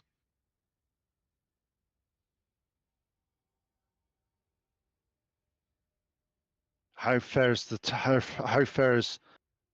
warm clutch, the warm blood clutch? I see you are all in one piece.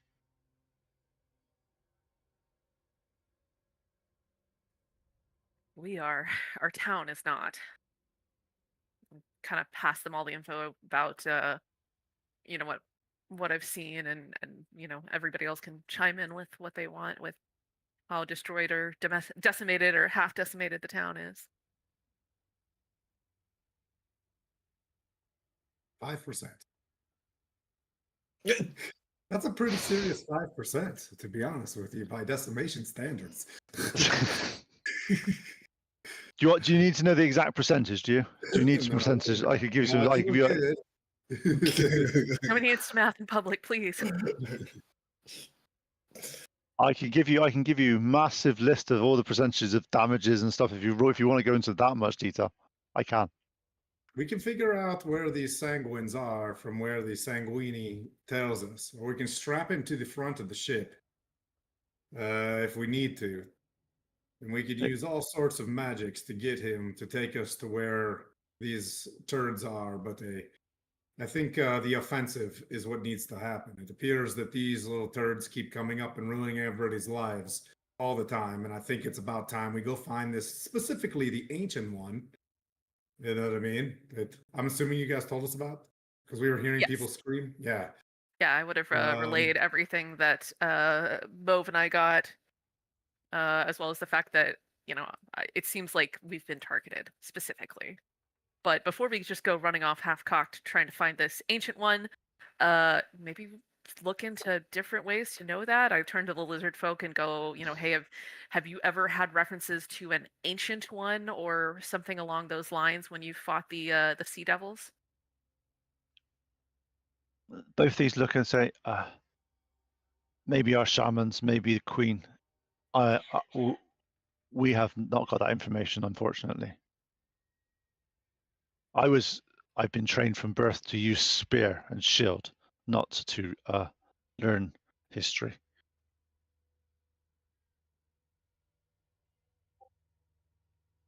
But Queen should be here today. Like today. Hey, so remember when we said that we had this cool town? Sorry.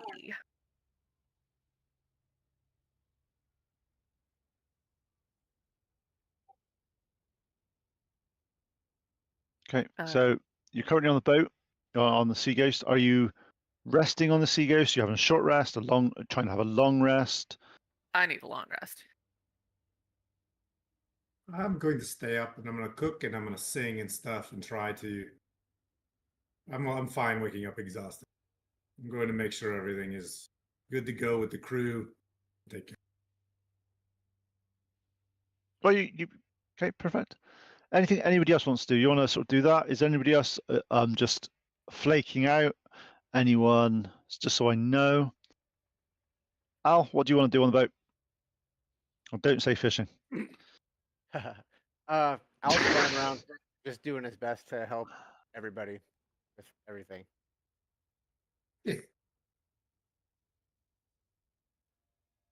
All Was these people have always let him fish off their boats and have been nice to him, so he feels like Yep, just that's a fair. nice thing to do. Rebecca? was Rebecca's house targeted during the You weren't that fussed about your house. You're more worried about people, but your house has been completely destroyed. okay.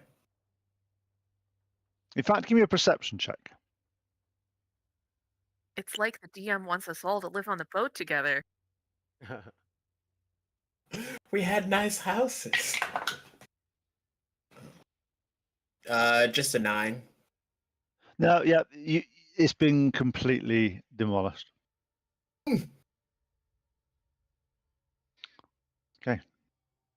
Anything else you're doing on the boat after checking your house and going, that was my home, it's gone?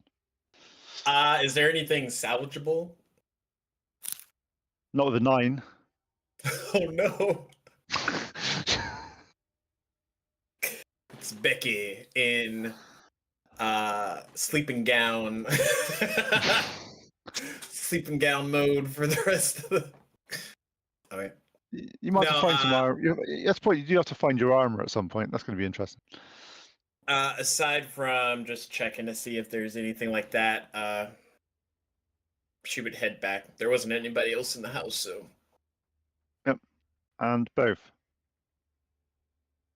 Be able to. We're all back on the. I'm back on the ship. I'm going to be trying to calm down as best I can while eating more than my share of food. Okay, cool. Lily's gonna hand him one of her extra special brownies. That might help him calm down a bit. Okay. I'll accept it. Okay. So for the next several hours, you manage to calm yourself on the boat, have some rests if you are resting. Anton, you are busy, keeping everything organized, keeping people moving in the right direction and happy as much as they can be. You're seeing a lot of the townsfolk sort of moving things around. The odd one comes onto the boat to talk to you guys and sort of to see how you guys are doing and sort of to give you some updates. Just to sort of go through a few things, there's quite a few, over 50% of the town have survived with just minor injuries. So it's not as bad as you see, but there's a good 15 or so percent which are confirmed dead, including Manistrad. So There's the rest of them are all injured with serious or minor injuries. Lots of talking, lots of various things. The harbors, they reckon it's about 30 to 40% damage and several fishing boats are destroyed. Of the establishments that you guys have actually been to, the snapping line and the empty net have been hit, but not severely. They look like they'll be able to sort of with minor work.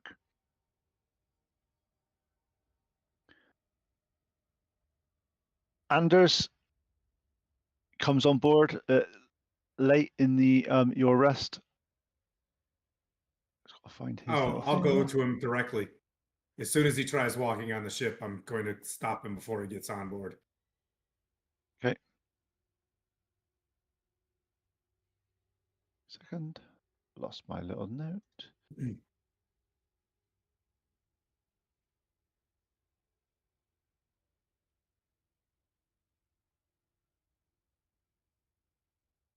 There's a good reason, not just being a prick. No, that's fine. We trust you. So as you start to get up, you see he's got a crutch as he's walking towards you. His left leg is clearly being mangled below the knee to the point that it doesn't look like it'll be saved. And he's like, Anton, how Now can I he gets- help? Now he gets to come on board. You should add to that. Jeez. I'll sit him down immediately. Like, oh, what's up? He's there's- like, I've managed to drag myself out. The damage was done, but listen, I hear you guys, you saved the town. You managed, they ran away from you guys. That's some heroic stuff going on there. Without you, that this town wouldn't be here. Yeah, there's a lot that is not here. It is There's the not. important part right now. And yeah, Come on, Bove. yep. You I was gonna coming up? say, You coming yeah, I'm up? coming up. I'm coming up. Calm down a bit after resting and getting plenty of food. I'm still hungry. Uh, he says, yeah. So I don't think no matter how it went, they wouldn't have destroyed us entirely. They wanted to test our defenses, learn how we fight, hide, and die. They also took lots of samples of soil, blood, and harvest, and potentially remember we're on the boat and we saw the dwarves that were turned into these creatures. I Yep. believe they want to do that to us as well. So it's more than this. Will happen again. He looks. Give me an insight check. Right. And you can give me one as well, Anton. You're there. 6. Natural 20. Nice. Okay. Both you don't really notice a huge amount on this. Just to give you spoiler alert. Spoiler alert. It wasn't that good for that.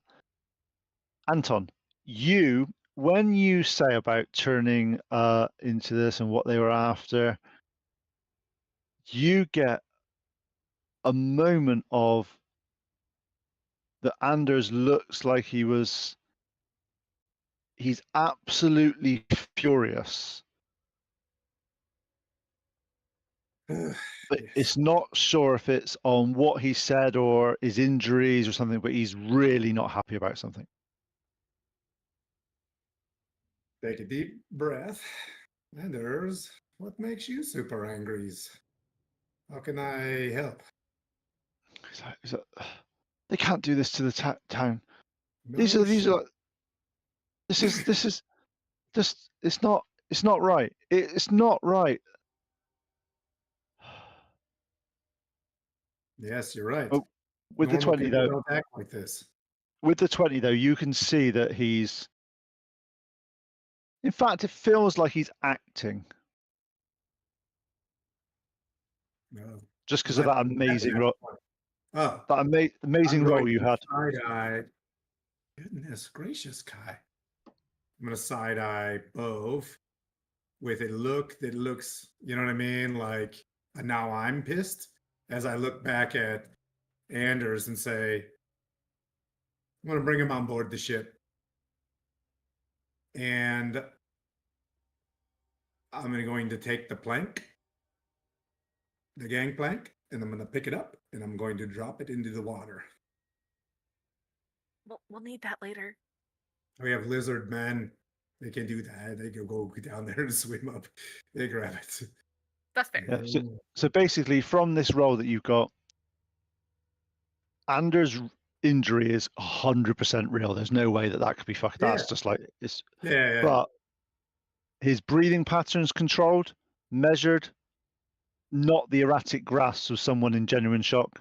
His pupils dilated, not from trauma though. Not sure what's happening there, and especially your questions when he did that, you're catching sort of like. Yep. Anders, there's absolutely something you are not telling me, and you are not telling my friends. Right now, you have entered my home. My home is grieving. Everybody's homes are grieving in this moment, and you're coming up here and you're not giving me all of the truth.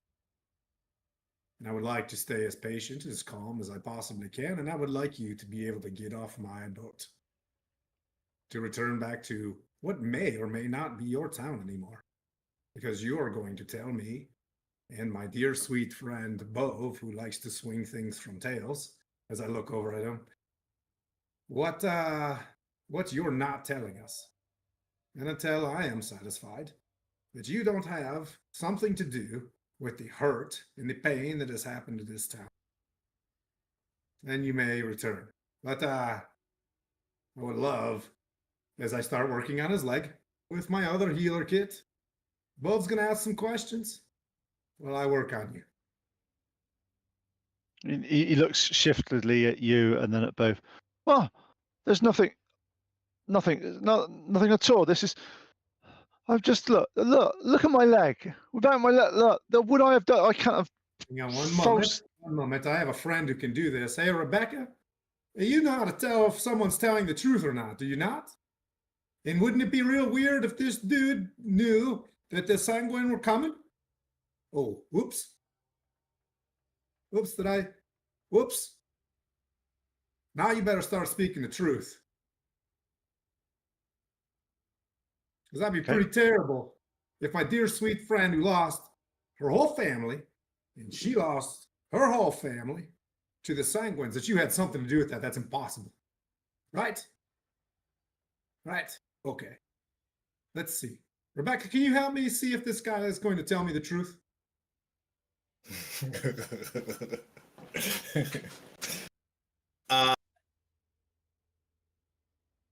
Becky will come up from the lower part of the ship and walk towards Anders.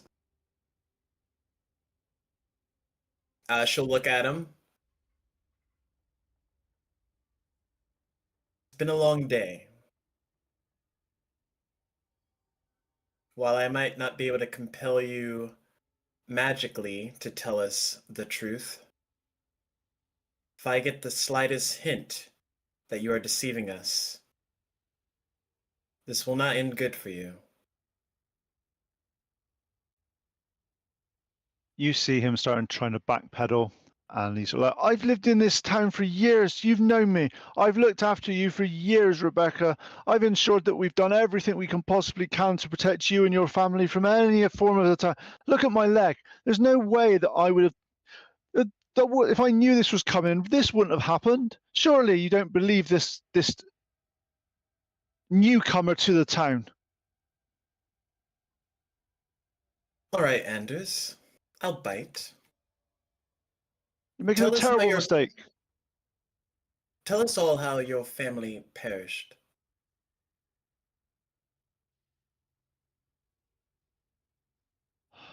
He does it. You see, it's sort of like looking quite worriedly at Anton, who's obviously seen straight through him. He starts to sort of look down, and he's like, "Ugh. Scarin made me. It's all Scarin's fault. Scarin promised me that that I could run Saltmarsh how I wanted to. Just needed to bend the knee, and now I haven't got a knee. It's not this. This wasn't supposed to happen. I wasn't supposed to get hurt."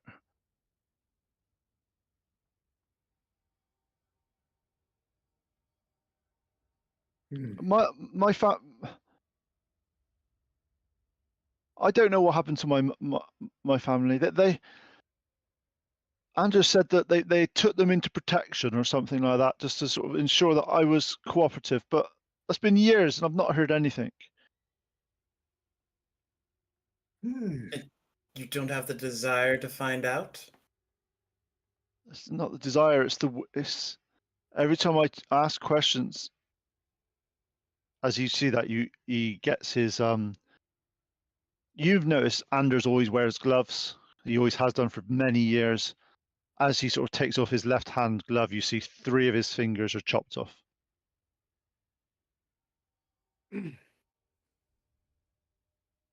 That's some dirty business, Pete. Oh, you got 7 more mistakes you can make. Oh. You can Welcome, tell us Dark exactly Antoine. How to? We have broken Anton. I don't think so, but you can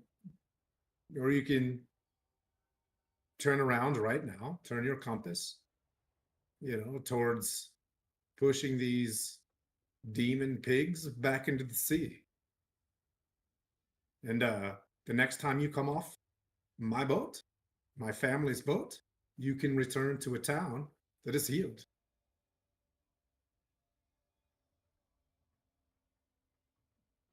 But you'll stay here with us until it's all better. So where are we headed next, Anders? I don't know where they come from. I just got told. Scarin just told me before, but I haven't seen him for about a week now. Jeez, where's Garen? There's Scarin then. Well, when you caused Galen to sort of get, and he sort of sits there, and you see him, and he's like, "There's no point in me saying anymore. I'm dead. My family's dead. Everyone I know about is dead. You might as well kill me now." Is that what you want? You seem like No, a I coward. want to No, live no, and live a okay. long. I want to live a long life and survive and run, but that's not going to happen. We'll make you a deal, since you're never stepping foot back in that town ever again. Maybe when we set you ashore again, maybe it's in a town, maybe it's not an island, way the fuck out that way. All by yourself, where you can live for your last breaths. So every choice you make from here on out is closer to that kind of shore rather than one of those kind of shores. And forgive me, Bove. Maybe I'm just getting a little bit perturbed with the amount of bullshit that is in my boat right now. Yeah. Okay, give me an intimidation check with advantage, please. Oh, for me? Okay. Both of Yeah. you stand over top of me. We pop pecs, and Becky, can you also stand up? Yeah, thank God that was advantage. Just to answer some questions. A minute. Scarin was 17. this is just for Gary. Gary, Scarin was the manservant of Galen that everyone thought was the person that was the person behind it, and they were trying to blame it on him just to sort of catch people up on a few things. Because I do apologize. I've lore dumped an awful lot on this one about a lot of things, so there are lots of information, and I do understand that it's a little bit full on sometimes, and I apologize to the viewers as well as the players. They all broke. They all broke with too much lore. Whoops.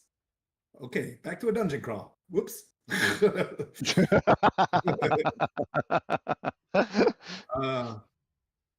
Yeah. So he knows the limits, and I look at the guys. Unless you guys have buy-in, but I think our greatest resource of information is now part of our crew. And what was your intimidation? What was your intimidation check with advantage? 17. Nice. Okay. Oh, sorry, I was rolling into the 17. Or else I'd have been like, yeah, but I didn't know what it was. I missed the roll. That's why I needed to clarify. Nice. Okay. Okay. So he sits there. Over the next few minutes, there's lots of toing and froing with various things. Anton's expression. You're just staring directly at Anders, trying to get his confession. He's like, look.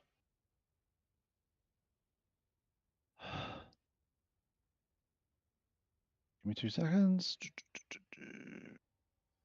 I didn't expect you to roll a 20 on your insight check at that point, but superbly done there, sir.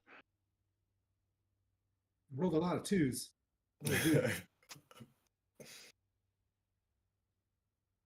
Sorry, I'm full up on anger this week, so I'm just... That's fine, that's fine. Hey, this is what the dice do. The dice give us, the dice take us away. Just got to find my ooh shit, it's all gone to pot section.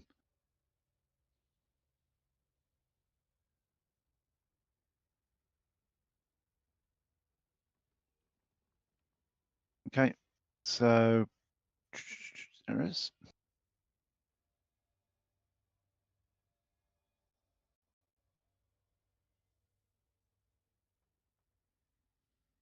Come on. So you see him break down in front of you as if you're just able to see directly through his lies, and he's like, all right, okay. Scarin told me there'd be a demonstration of power to convince the Alliance and the coastal towns needed a different kind of protection. He said there'd be damage would be limited. Limited, he said, and he looks around and this is not what we signed up for. He said the Sahaugin would be working with something powerful, something ancient that wanted to reclaim coastal territories. But he promised that I'd be in charge of Saltmarsh. I'd be here. I would be able to rule it. I'd be able to look after it. I'd be able to see everything is okay. I swear. He said casualties would be minimal. No, that's not what. It's not. This is not what I expected. And look at every now and then he is doing the clap. Look, my leg. This wasn't part of the plan. I'm supposed to be the person.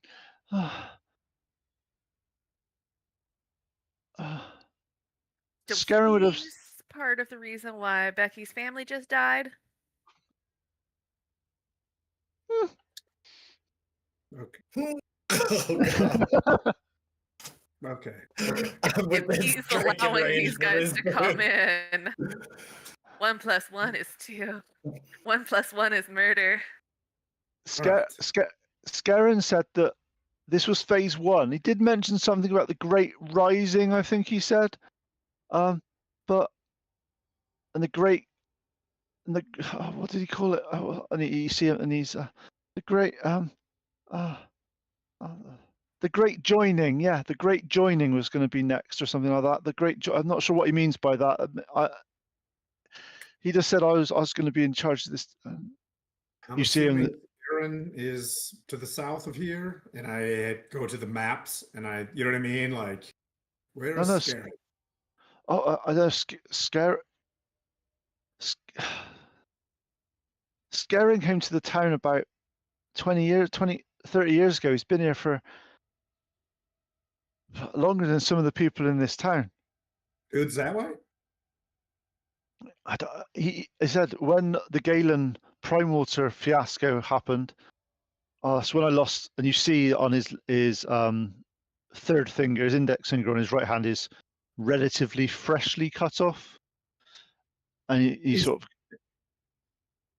Is Scaring the Zentarum guy, or was Scaring the who? Okay, so Galen is on the way to Baldur's Gate. Fucking lore. Yep. So Galen is locked up. He's on his way to Yep. Waterdeep. Scaring was his assistant, and he disappeared. Yeah, and he was the one that had all the Zentarum paraphernalia in his room. All right, Keldak needs to augury the shit out of this guy and Scaring. We need to dump all we can into figuring out where that clown is. Thank you for your service, dear sweet Anders. And I'll grab the lizards, and I'll be He goes, Anton, please, I've told you everything. I know I deserve to die for what I've done, but please don't let them eat me. Don't let the mob know. No, maybe. And I'm gonna be like, shackle him downstairs in I'm assuming we've got a laundry brig down there. It's a laundry room / brig. Because it's a small ship. So hey, you watch Futurama? Anyways. Yeah. Take him to the laundry brig. At that point, as the sun starts to set, you've been busy doing your stuff on here. Where's my thingy? You see the sun setting on a transformed Saltmarsh. Smoke still coils from damaged buildings. Debris litter the harbour. The celebratory banners prepared for the diplomatic visits now laying hang, torn, stained. Bodies of Sahaugin and townspeople are being collected. Cutting through the evening mist, a distinctive silhouette of the lizard folk war canoes appear on the horizon. Captain Sarath's delegation arriving as planned for what is supposed to be a triumphant diplomatic ceremony. And at this point, we will now break until, say, 1:15. Please look at my silly lizard fleet. Aw. That's the best I can do. Here they come. Lizards. It's a lizard fleet. I like it. Back in 12 minutes. Thanks so much, All right, guys. nice.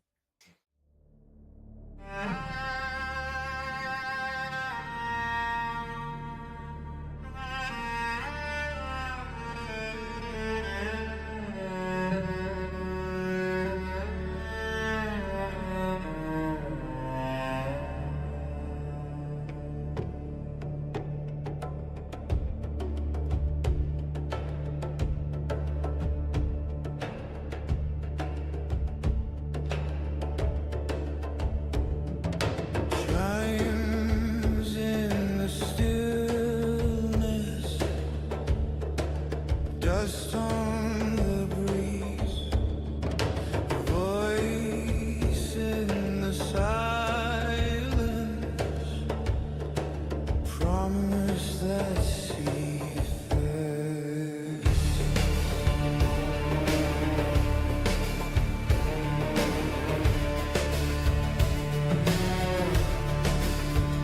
We walked as blades in shadows, name drank from the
ashes redeemed.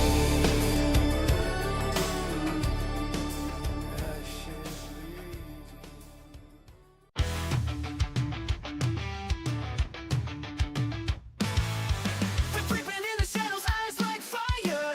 Razor claws in the dark, they're coming higher. You feel the chill, you hear the hiss, but when you turn around, it's the end of bliss. Murder badger, it's a sneak attack. Murder badger, out for blood. Murder badger, it's on your face. Murder badger, it's a sneak attack. Murder badger, out for blood. Murder badger, it's on your face. Murder badger, murder badger.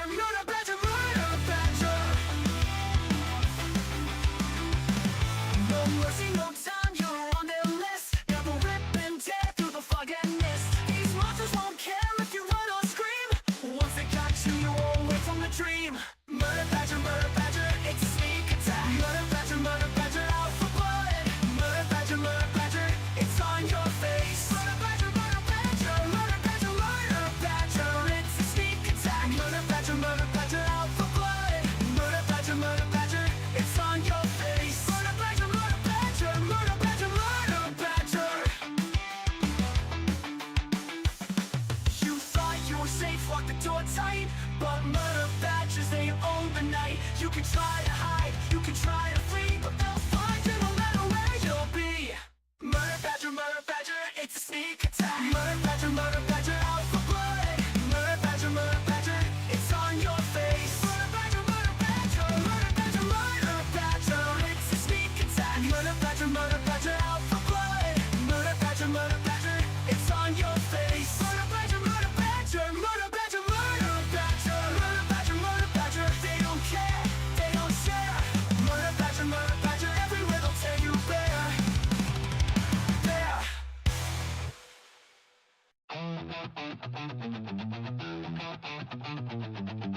They were locked up for a reason. But the world ran out of heroes. So now, you roll with what you got. Kicking down doors with a holy grin. Silver tongues and a dozen sins. Wrong side of justice, right side of fate. No time to ask, we're already late. We ain't your chosen, we ain't your knight, but we shine damn bright when the world ignites. And we roll for trouble, we play to win. Out of the sails and into the spin. We're taking chances, bending fate. The last bad call on heaven's slate. Roll for trouble, that's our cue. You want a miracle? We'll do. Hey. Knight lost his banner, but swings just fine. Rogue's got charm and a five-step crime. Druids growling and warlocks curse. Clerics smiling, which is the worst. Call us mad, call us last, but we hit back hard and we hit back fast. We roll for trouble, we play to win. Out of the sails and into the spin. We're taking chances, bending fate. The last bad call on heaven's slate. Roll for trouble, that's our cue. You want a miracle? We'll do. Hey, hey. When the odds look bad, we raise the stakes. When the gods say no, we're the brakes. When the plan goes south, we smile wide. 'Cause no one rides like the ones denied. We roll for trouble, we play to win. Out of the sails and into the spin. We're taking chances, bending fate. The last bad call on heaven's slate. Roll for trouble, that's our cue. You want a miracle? We'll do. Hey. Dungeon born, maybe one or two, but fate don't ask where it found you. Roll for trouble.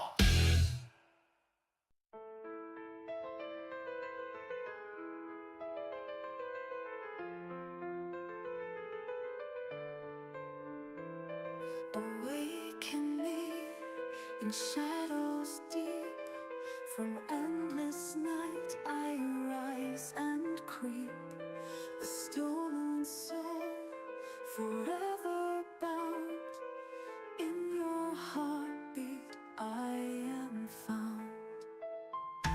slept for centuries alone, and dreams of blood upon a throne.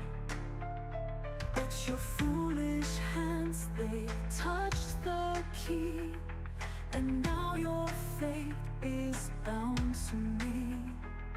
Through darkness I was once set free, now I drag you into misery. I am the shadow in your sight, the curse that haunts the endless night.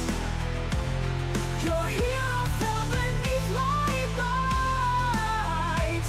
In blood we dance till morning light.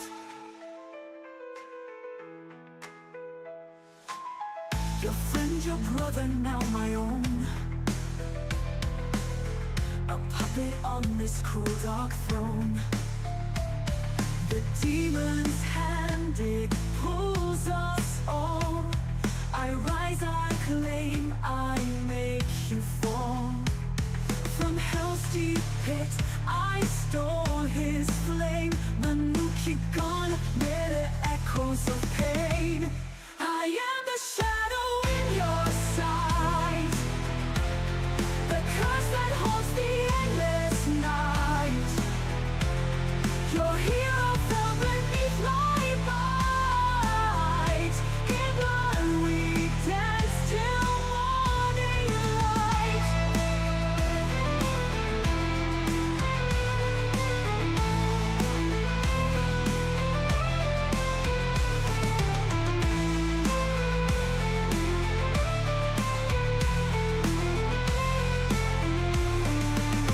But in the dark where shadows sing,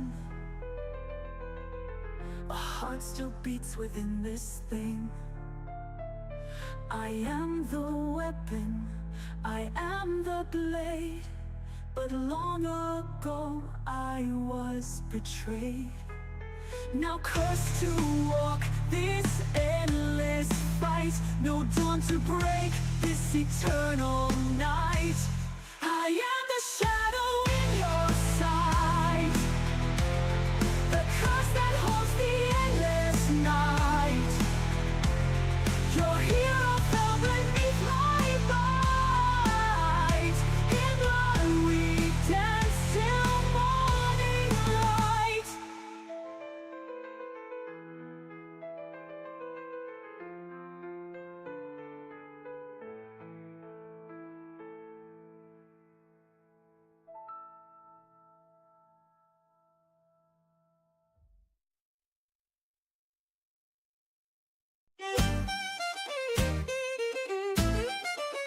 Come close, ye souls, both brave and brash, and hear the ghosts of the Saltmarsh mud.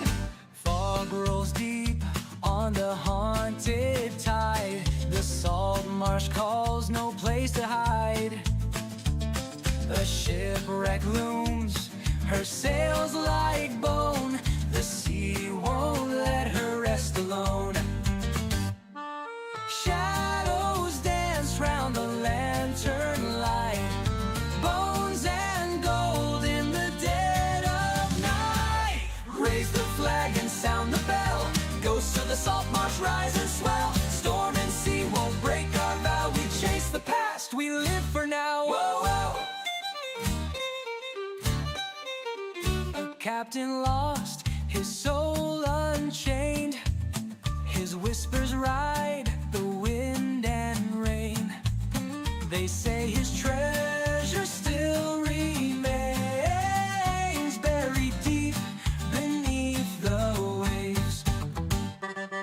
Shadows dance round the lantern light, bones and gold in the dead of night. Raise the flag and sound the bell, ghosts of the Saltmarsh rise and swell. Storm and sea won't break our vow, we chase the past, we live for now. Whoa, whoa.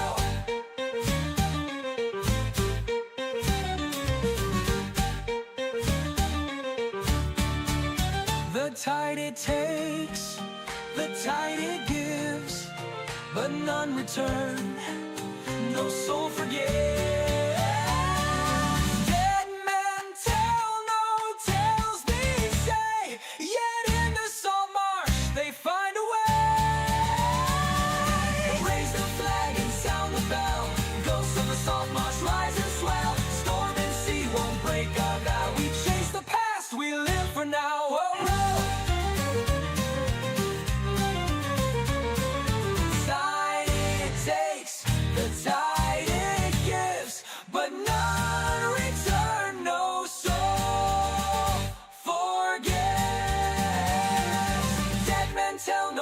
devils, they say, yet in the salt marsh they find a way. Oh, oh!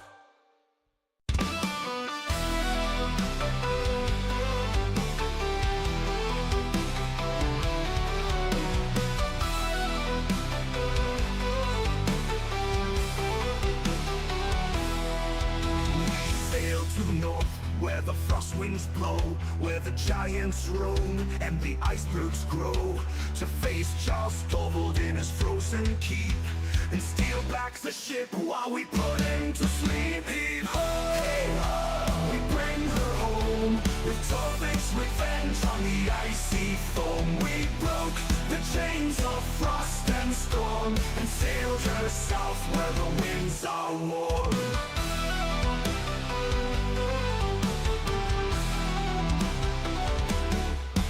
The sea of moving ice was dark and wild, but we cut through the cold with a hero's guile. We And welcome back. It's been an eventful first half. It's been lots of lore, lots of information, and the back has been broken as far as understanding where and what's happened with Saltmarsh and who's been the person that's been feeding information. However, just before the end of the session, the lizard folk arrived. Oh, yeah. As the lead war canoe approaches the damaged docks, you recognize Captain Sarath. He's standing at the bow, his scarred hide gleaming in the final light of the day. His veteran's paddle is perfectly formed behind him, and their disciplined movements falter as they take in the destruction. The canoe pulls up next to the Ghost. And if you remember correctly, Captain Sarath's got a bit more of he can talk quite elegantly for a lizard folk, and you see him as like quite urgency. What evil comes to peaceful waters? Smoke scent carries death in the evening air. He leaps onto the damaged boat with a predatory grace, his clawed feet finding purchase on blood-stained planks. His golden eyes scan the devastation with military precision. You see him sniff to his warriors with gesturing. As you see him hold his hand up, you see the guards instantly, weapons ready, shields ready. Hey, take it easy. He looks around and says, Like his guards or our yeah, his guards? guards are and he sniffs. You see him gesture to a boat. As another boat pulls up next to him, you recognize the Queen.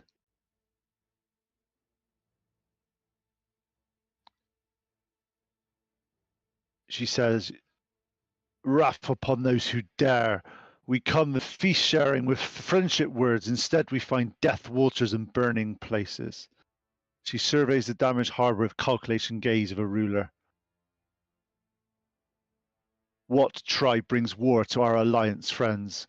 What dare enemy attacks before dawn lights when warriors sleep? I'm gonna look at Captain Sarath and give him a little nod, and then turn to the Queen. I guess she's down in her boat still, her canoe, and give her, like a very deep bow, acknowledging her as royalty, and kind of loud projecting voice. We were attacked by the Sea Devils. They have attacked you, and now they have attacked us again. We repelled the attack as best we could, and we have found the sickness that was plaguing inside of our town, and we are taking care of it. But this alliance needs to move forward because we both have a common enemy. As you say that, you see Captain Sarath, his pupils dilating with interest, as if he's holding on every single word you're saying. Like, sea devils dare attack our alliance friends. This brings great insult to lizard folk honor.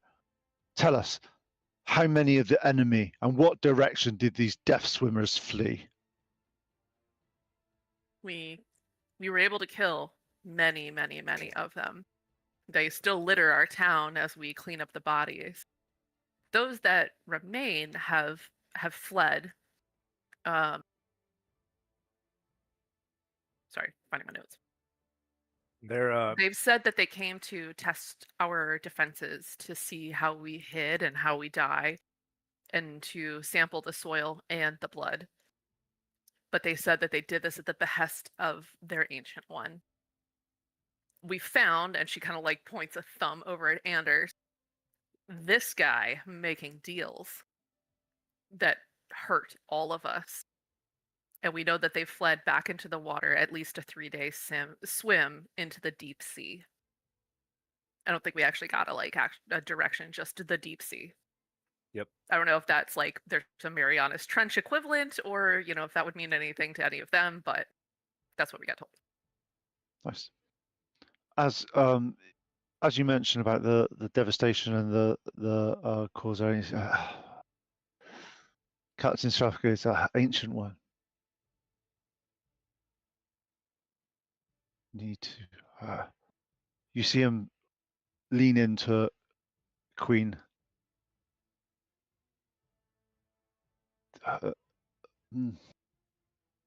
There was much talk, ancient things called.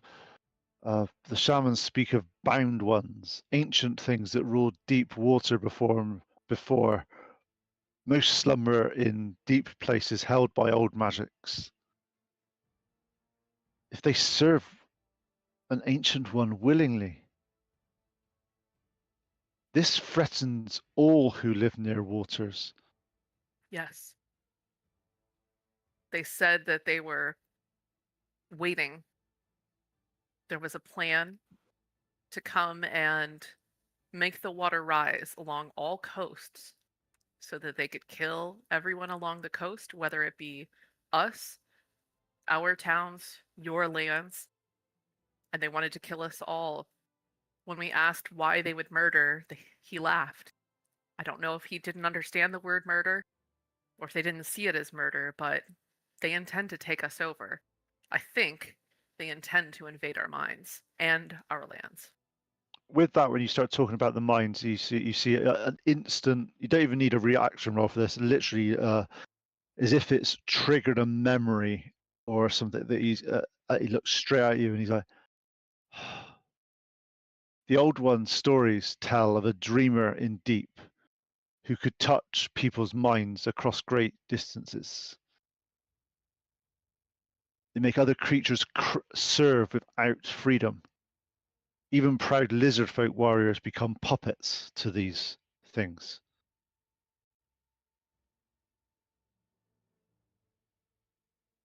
Then this is definitely a threat to both Warmbloods and the Cold Blood Clutch. I think that this shows that our alliance needs to be stronger than ever, and we respect that you came to us today, as you said you would, and we would humbly request any help that you have, any help that you can give, because your folk and our folk need to bind together to counter this evil. As he says, as you say that, the Queen walks forward. He goes, lizard folk ancestors fought many battles against other races against such threats. Elves, dwarfs, humans, sea elves, all united against common enemy. Of course we will stand. The alliance has been made. The alliance, my word is my bond. We are here to help. I need to talk to my shamans and find some more information out, but the ancient ones, that we must find more information. There's lore, there's myth, there's legend, but it's been hundreds of generations before that we've seen anything like that. It's going to take a while to find out this information. From maybe talk to if any of our history is passed down orally. We need to talk to our shamans and find out the history, the stories.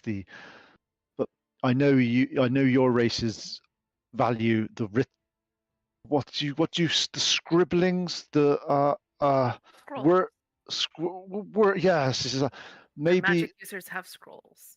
maybe that does have more information that you can find out about, but it's not. So I would need to talk to the lore tellers, the storytellers, the shamans. This is truly an ancient one resurfacing. If this happens, the sea will become endless. Be no more. Warm bloods won't have land to walk on.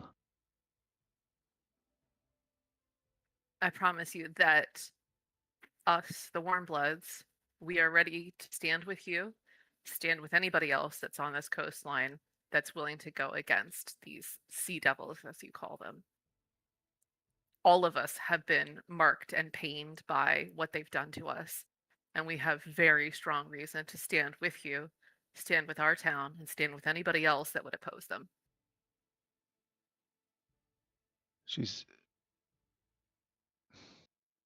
But first, we must help rebuild. We must help solidify this alliance. Who speaks for this town? Well, given that we've just realized that one of our leaders cannot be trusted, and another one is in shackles on his way to Baldur's Gate, I believe it's us. Or Iskander. Iskander for the Iliander from the Lord's Alliance most likely would probably step into the Oh, I don't okay. trust anyone else now. Not after watching what happened with Anders. Well, we can't be in charge. We're not going to be here. True. we have to leave them and we can't be taking broad strokes like this on everything now that we've seen a few things. We have to be able to find some trust in somebody or else we got to leave the whole town. have to. Antoine, your dock master, do you think that, I mean, everything, the beating heart of Saltmarsh comes through the docks. Do you trust the dock master to speak for us and the things that we need? You know that she loves her triplicate, and she would support the Lord's Alliance. And Okay. I believe that she would actually help to ensure the health of the community. Do you think that she could be a representative they could talk to? I think Iliander, we could trust him to maybe raise a council and vote some. I think we leave that to the town. Like we can go and manage whatever, but I think Iliander knows how the Lord's Alliance works with making sure there's representation, and we'll ensure that there is some sort of council put in place if we were to leave. But yes, I would make sure I would manage that before we left to make sure that the town is in good hands. The dock master has a very important role, but I wouldn't want to shift her mind to something even more another change. But I understand what you're saying. Perhaps she could drop in on council meetings every once in a while, as her schedule allows. You see, with that, the Queen talks to the dock people. They obviously, everyone knew the lizard folk were coming. There's a bit of hesitancy when they first arrive, as if they were, is this a new threat? Is this like, however, they seem to be put at ease when you see the lizard folk going around helping clear up parts of the town and solidify the alliance. Anton, if you go and talk to Iliander, and what do you want to say to Iliander? Sure. Well, we've uncovered quite a bit lately. It's hard to digest. How is your arm? First of all, I'm assuming that's good. Moving on. After I do all the pleasantries to make sure that the dude still is alive. Iliander, look, Anders turned out to be a huge dirtbag, and he is sequestered to my ship. As the captain of my ship in the rules of the ocean, I understand that this is a Lord's Alliance ship, but he's going to remain with us until he tells us how to get to the Sanguine and the water demons and find Scarron, who scampered off. I'm going to have to leave you, if you can, and of course, you're the boss here, boss. Find a way to manage the town, hopefully by having the town create its own representation, because I feel like once they learn that Anders was a huge dirt bag, that that they're going to want to make sure that there is trust, because apparently, well, Anders is a dirt bag, and they're going to have to trust us on that. I don't want to go too much into it because I don't want everybody to start stringing up his friends and things like that. But Anders is a dirt bag. You're going to have to trust me. He sits there and he goes, I understand, Lieutenant, but you do also understand that Anders has been looked up to by at least half the town for a long time. I can't just say he's gone missing. How can I, if I go to them and say, oh, he's on board the Ghost for extended periods of time, there'll be talk, there'll be consequences. You understand how this would look. Just tell the truth. He's I would going like with to us to leave- help find the leaders of the people that did this. That Easy. is extreme truth. I love it. Iliander, and I will leave those type of decisions to someone of your higher pay grade. So search your brain while we go fight the Sanguines, and you're chilling here, okay? Well, I understand. You see him, and he looks quite frustrated, trying to deal with what it's not what he expected to happen today. DM as well didn't expect that, so that's fine. But Iliander doesn't expect this to happen. He's there, and he's like, "This does change things. This means that I am sure you understand that Saltmarsh is a hugely political arena at the moment, but this looks like that with Manistrad's death, with Andor's actions, and Galen being sent to Baldur's Gate. That's I have a the whole of the traditionalists are decimated on the I have a council. suggestion. I have a small suggestion if maybe this might come out as a really good idea for Iliander. Yeah. We cannot. For a lieutenant of your caliber, talk freely. Yeah. So we can't put anybody in charge. People would lose respect for the Lord's Alliance. All you can do is support the change of the town. So I would suggest, and maybe I'll put up some signs, that we hold a council meeting at some point. But the good news is everybody has one leader right now, and that is repair the town. So all we really need to do is repair the town, and in about a fortnight, 10 days later, when we return, we can come around to who's in charge, right? I think we have a prime objective, and we could just support that. If you can send out a message to the Lord's Alliance to send goods and relief and things like that, but not leaders. The town needs to take care of itself and heal itself when the aid arrives. But I would say support the regime change, or the management, or a council or some sort, but stand back and only provide the relief and the example of the Lord's Alliance. So good luck with that, sir. Sounds like a great job. And if you continue to build the lighthouse, maybe that is like the symbol of change and prosperity and shit. But good luck, bro. As he does that, he looks and says, I know you're a recent lieutenant, but I see greatness in your future if you keep carrying on this way. Hell yeah. Good job, Antoine. Yeah. Okie dokie. I'm exhausted. He didn't sleep last night. He was giving massages to people. He's singing tunes and going around and cleaning and stuff and being busy, but he's starting to get delulu. And he says, Lieutenant, you know the first rule look after yourself in these situations. You need some rest, go sleep. If you need an order from your superior officer to tell you to do so, go rest now. Roger that. He walks off. I hope your arm feels better, Mr. Sir Elander. Let me know if you need the help with the boo-boos. And with that, you see Aleander sort of going through and sort of arranging paper. You see him talking to some people and stuff, and obviously you're allowed back to your ship.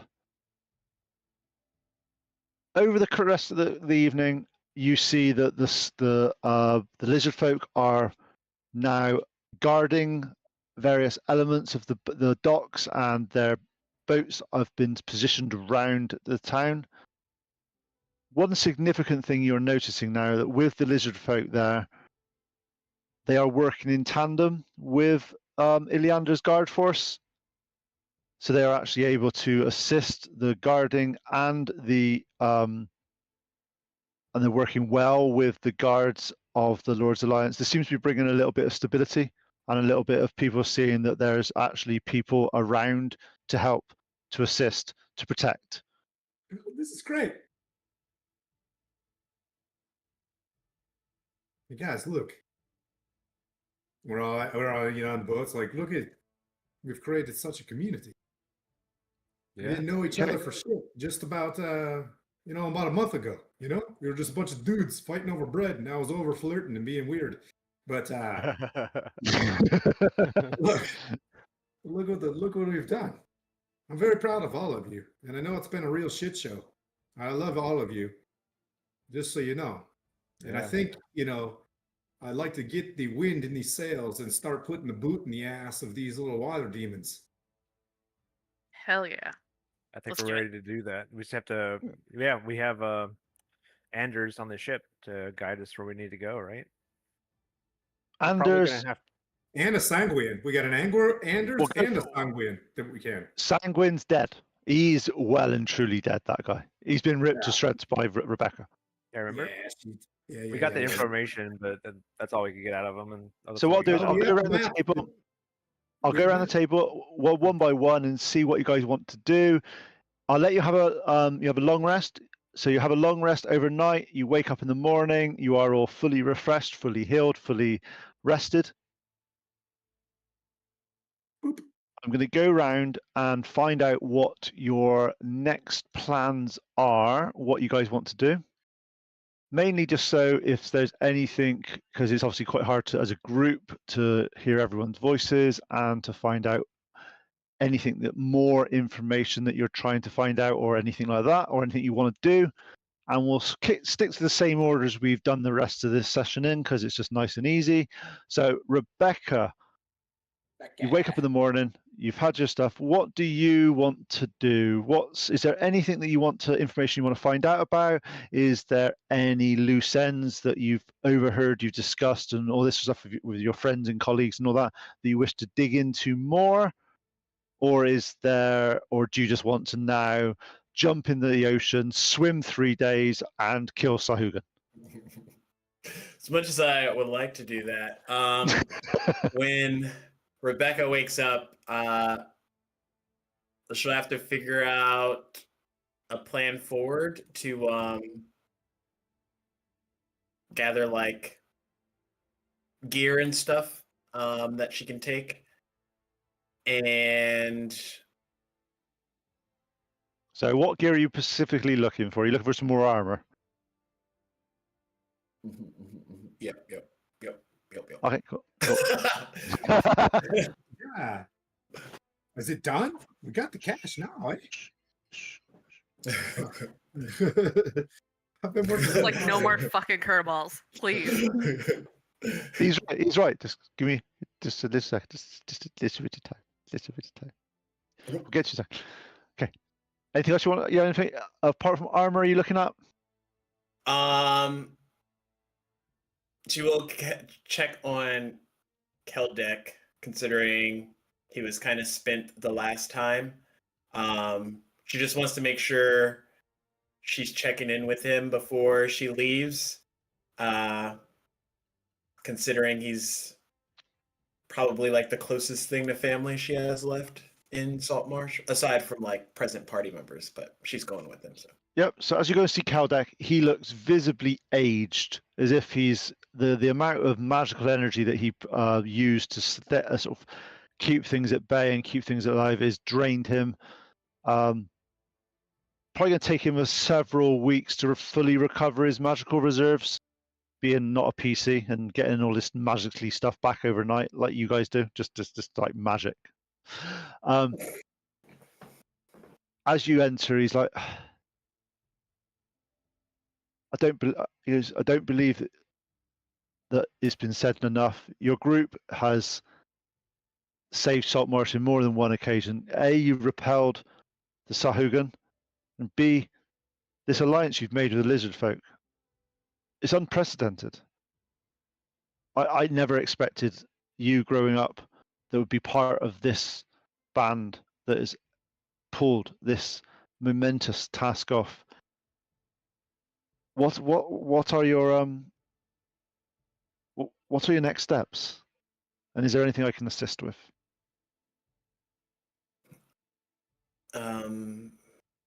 It would seem we're going back to sea. We're going to find the heart of this attack and pierce it at its stronghold. I don't think I could bear for Saltmarsh to face yet another Sahaugin attack. I'll do everything in my power to make sure we take care of this once and for all.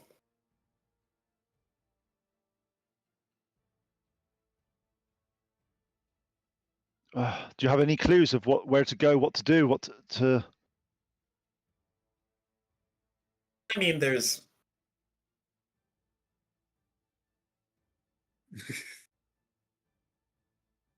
not really many leads, but hopefully that'll change soon. Well, the town owes you a debt. And if whatever you ask, or whatever your actions, just please let us know what you're doing and see what we're able to assist.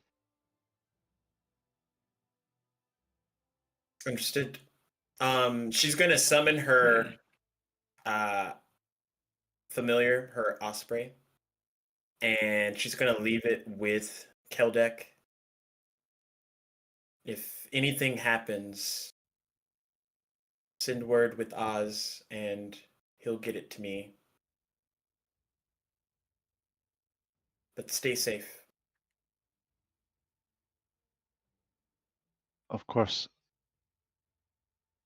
Give me 2 seconds, just finding some notes. Yeah, so many notes. I've made so many notes in this game. It's scary.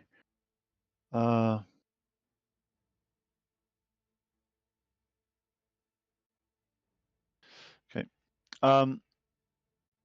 He says,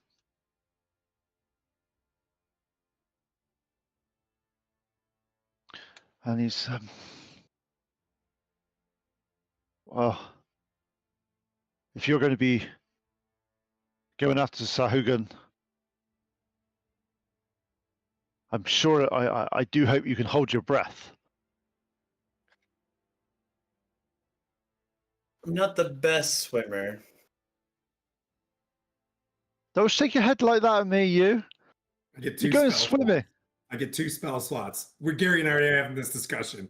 I knew I was going to get railroaded in, but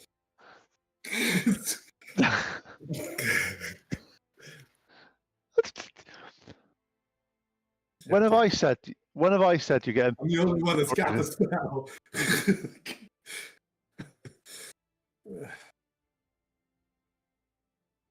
Boo. Maybe Kevdak was getting ready to offer some water breathing potions. Yeah. Well, he was, but now he's been rudely. No, he's not. Now they're destroyed in the fire. I bet you he was. Yeah. He is now. He's like, maybe well, if you guys have ways of that, that's. But maybe we need to do some more information and find some information out before that happens. If there's ways that you've got, that's brilliant. I don't know all your individual skills, and I know that. No offense, Rebecca, it's not your skill set to be able to give that to people. It doesn't come at the end of a spear, should I say? This if it doesn't come at the end of the spear, it's not your forte.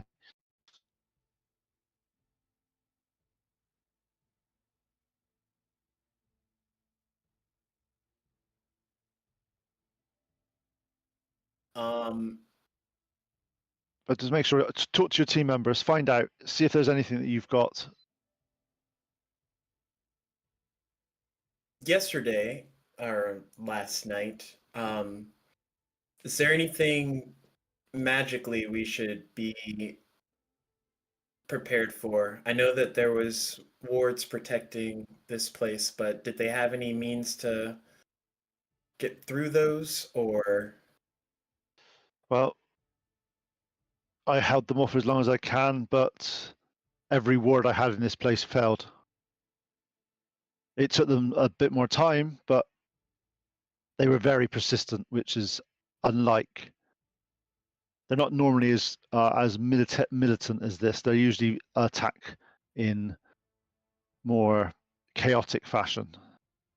So whatever there is, it was controlling them in ways that was not normal to Sahaugin.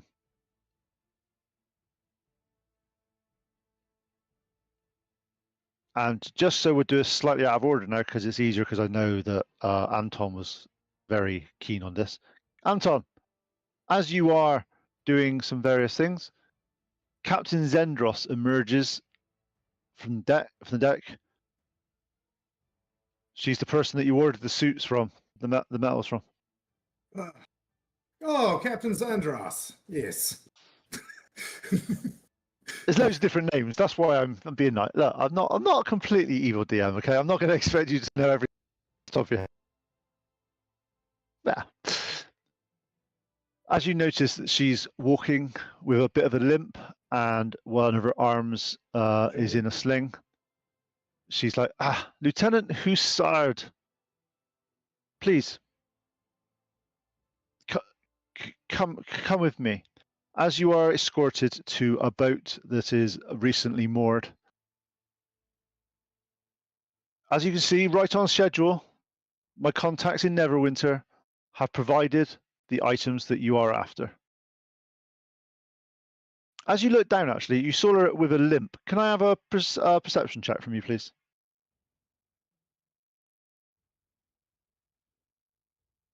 $18. Yep, you Perception's real noticed good. that.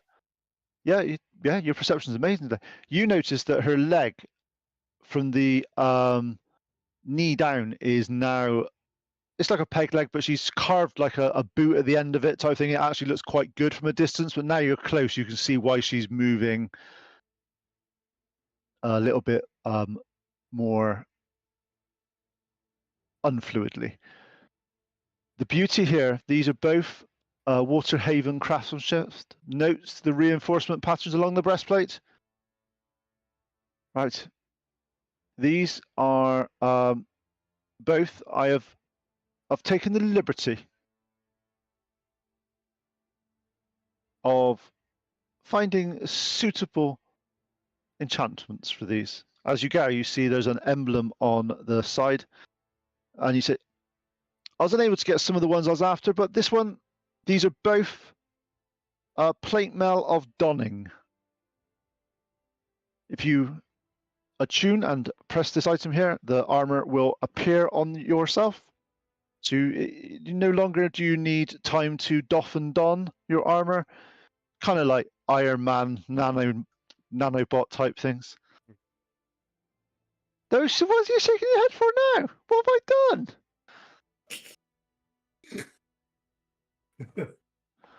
I try to be nice, and then I get laughed at. You're super nice.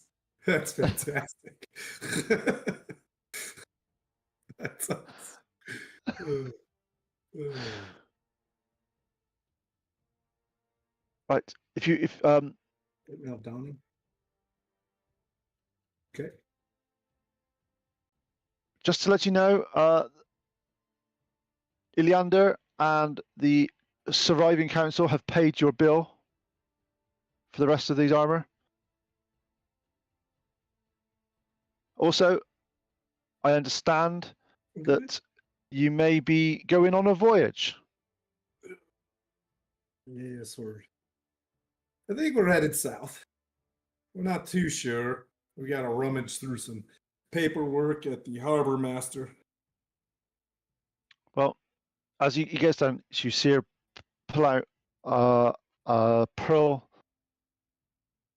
necklace that of bluish blue pearls, and he gives them to you. I feel that this may come of some service.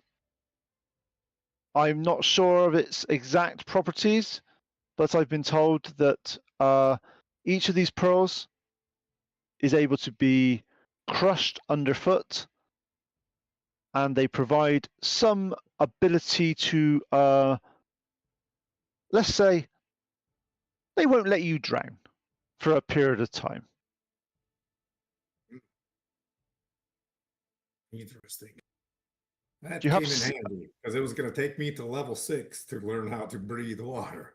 And Oh, I'd that have one. to go like to water deep and fight everybody in a bar for like 3 weeks in order to learn that. But So it's like, you've been given 7 pearls of water action.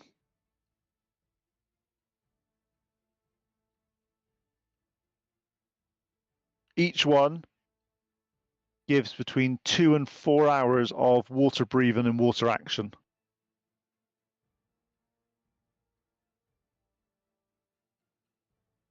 The 2 hours. What that, 2 2 to to 4 4. hours. 2 to 4 hours each one is a slightly random thing because I like making work for myself.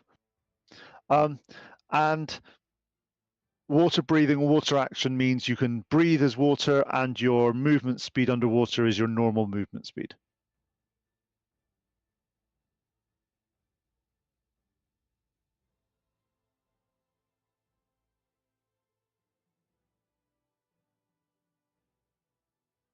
And once we've done that, Anton, is there anything else you wished to do, find out about, informations, or anything like that?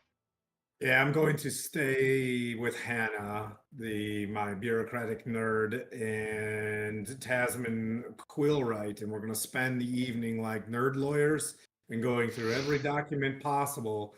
And I want to see what the sanguine we're looking for. I'm going to use all my, I'm just going to sit there and study until I find, if they were trying to, I don't know, potentially backwards plan, or if there were maps or anything like that that they wanted covered up. Is Scarum, where Scarum's going? There. How about that shit? All of So- the places Scarum went in and out of, and things like that. And friends Okay. that he met. Hannah won't have that information because she just controls the docks. Hannah? She can Got it. say she'll have what the boats come in and out and movements on the seas and all those sort. She won't have been unless it's which boats did Scaron go on. She won't have that information because she doesn't. That she has a very niche job as a dock master. Okay. You said that they attacked her shop and they were specifically looking for some sort of documents. There was tons of Yep. them. Yep. I want to go That look was in those. Okay, that's fine. So what are you actually looking for? Patterns and information and stuff like that. Perfect. Yeah, okay. But that's not the Scaron stuff, is what I Are they mean. receipts for JCPenney, or are they like No, what I mean is it's not going to be, there won't be Scaron stuff in there, is what I'm saying to you. Just going to give you because it's not that. So you might find something else out, but not that. clues? Can I have an investigation check from you, please? Now these are gonna bone me. Okay. Yep. Here comes my 3s. Is it a 3 or is it actually 3 plus? I'm a sorcerer, so it's not gonna be very high. I know, It's I know. gonna be, yeah. I'm a charisma baby. So 3 flat. Yeah. Okay.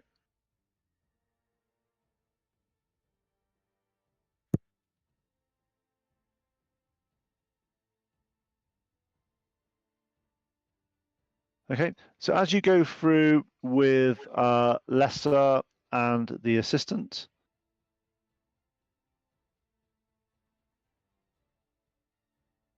you're getting quite inundated with the various bits of lore, bits of word, bits of.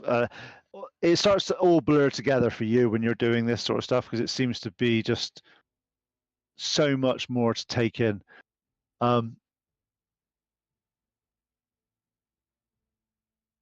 Druzax.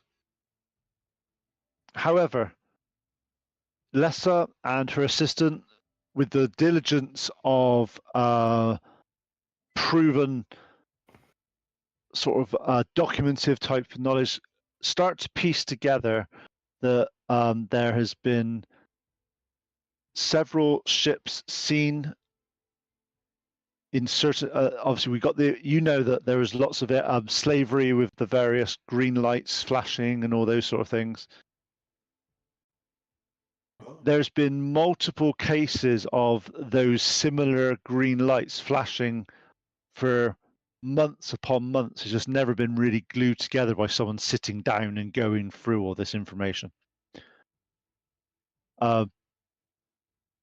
You trace this back even as far as 2 to 3 years ago, when some of these green flashes have been going.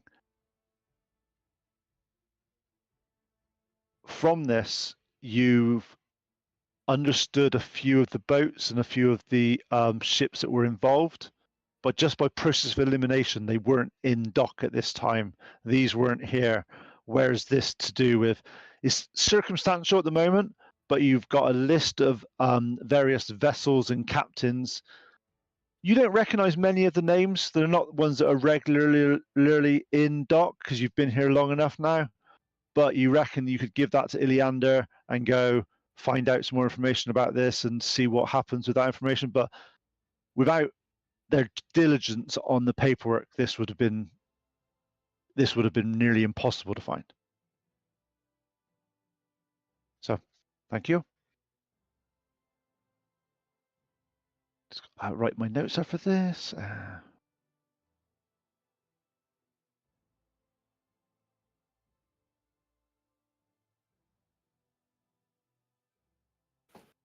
Okay. Bove, what did you want to look at, or is there any information you're after to talk to find out, to do this evening, or this day? Well, go back to check on Thorak, see how he's doing. I know he was helping out people, but wanted to follow up with that. Thorax, as you get to Thorax, team, you're hearing the standard ding, ding, ding, a rhythmic smith at work. As you get in, you instantly see that he is building what, back to the basics, should I say. He's doing hinges, he's doing doors, he's doing frames, he's doing all the stuff that's needed to rebuild this place. Gone are the days where he was looking at doing the intricate cogs and the intricate gears of the iron works. He has now put his whole time into just building the basics of things that are required to help rebuild Saltmarsh. As he sees you, he gives you a nod of recognition, and he's so you're not going to be around long, are you? You've got much more important things to do than to be in a forge.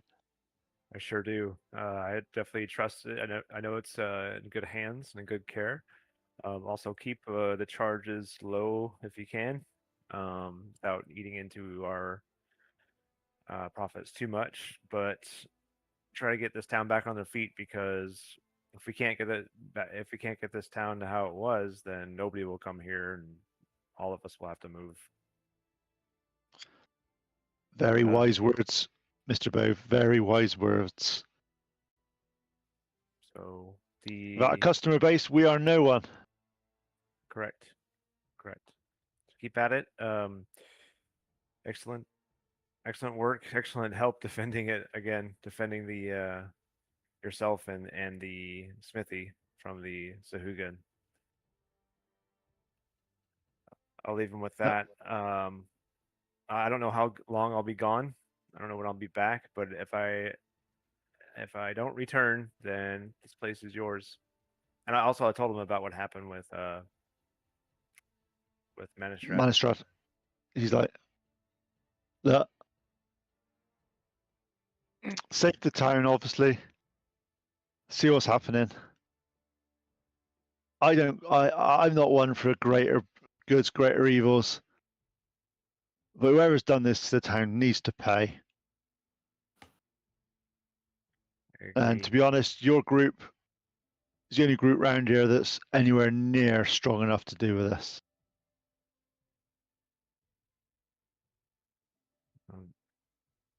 We'll do what we can. We'll do what we must.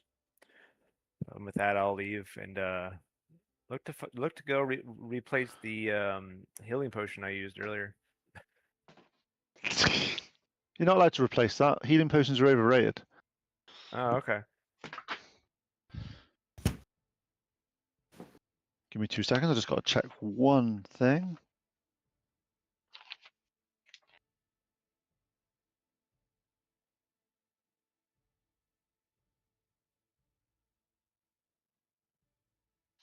Okay. I'll meet with Antoine and discuss like discuss how much gold we have, and then see what else we would need before we take off. Anton, do you want to? You can do your bit. You're Can't hear you. muted, by the way. Can't hear you. Oh, I'm sorry. If they paid for our armors for us, which was very generous, we have 1,300 gold pieces left. Which pretty fortunate because I was about to not be able to pay for the armor and they were Yeah. well, it's not my fault that we can't make monies. So, you've given Becky and Bove their armor, or are you going to do that separately to do some stuff? I can do that tonight when we come back to the ship. I would like to give them a gift and make it a whole thing to make them happy. Of course you can. Nice. Perfect. That's what I wanted to know. Anything else you're doing now? Sorry, Bove, sorry. That's it. Just make cool. sure we get some potions, healing potions specifically. Okay.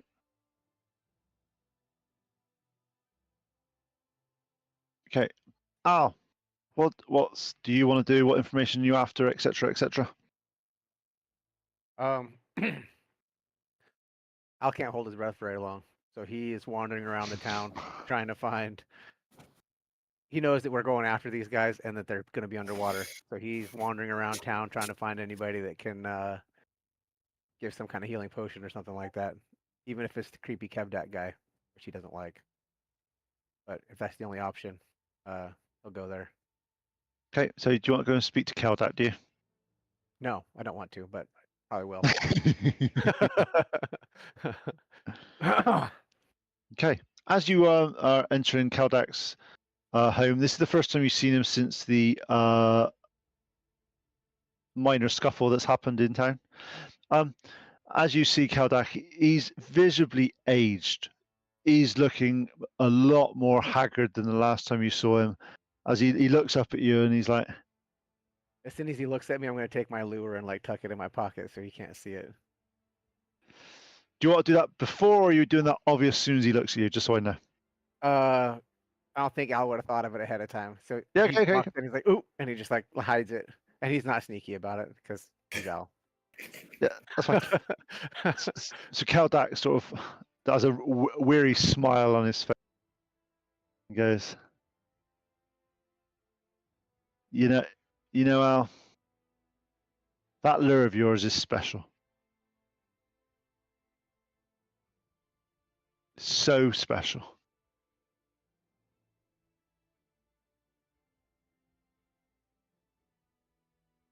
Al kind of steps back a little bit. Run away! You're so special. You want to come down to the basement?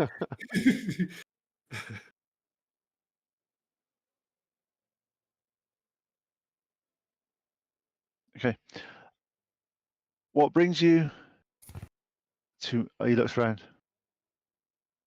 I would say my modest home, but to here.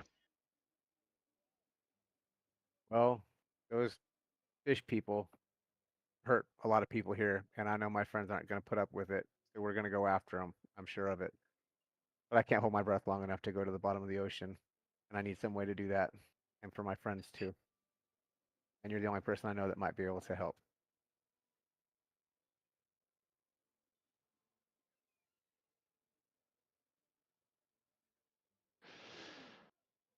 He contemplates, he sits down, he's like,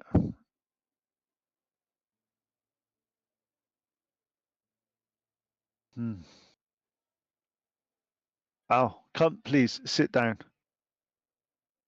going to tell you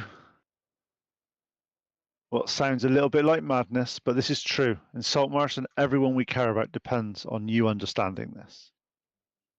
Please, have a seat. I do an insight check. Of course you can.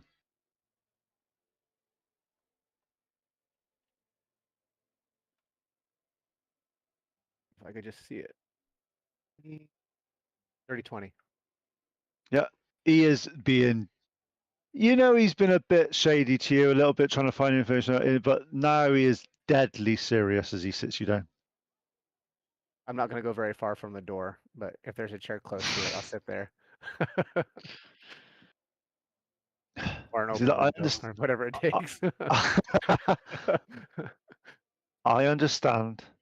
I do understand your reluctance to, but as I said, I've been looking into your lure. You've countlessly seen my research that I've been doing on your item. I can see since that day you saw, you've been avoiding me.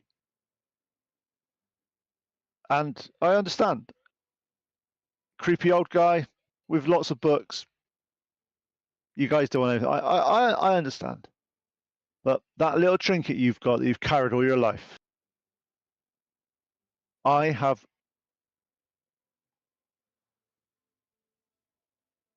It's not a feeling. It's I believe, truly believe that it's something of great importance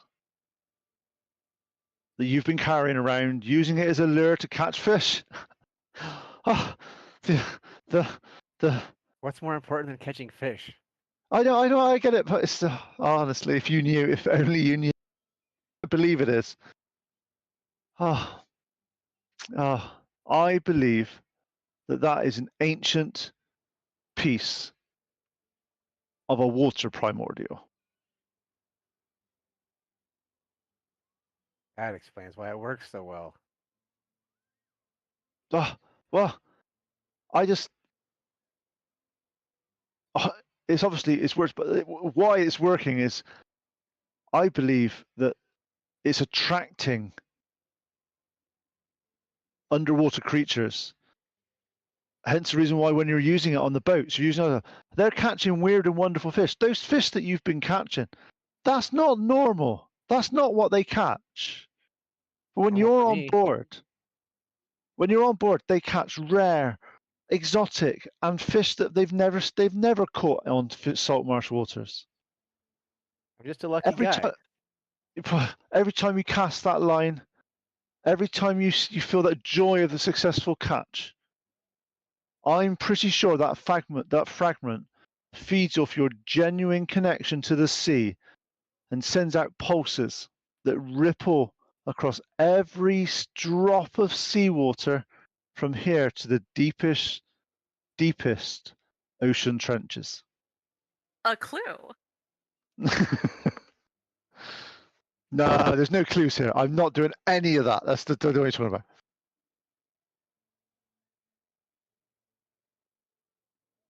Look, I don't understand it, but that lure doesn't make you just lucky.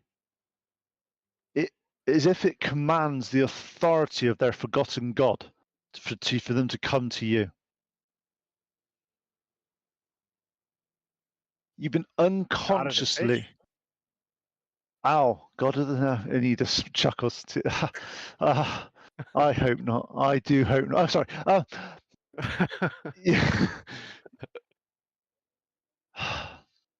Look, this is what terrifies me. Terrifies me. And you see him really serious face on now. I'm sure that the Sahaugin and maybe the thing that is behind them is able to detect these pulses.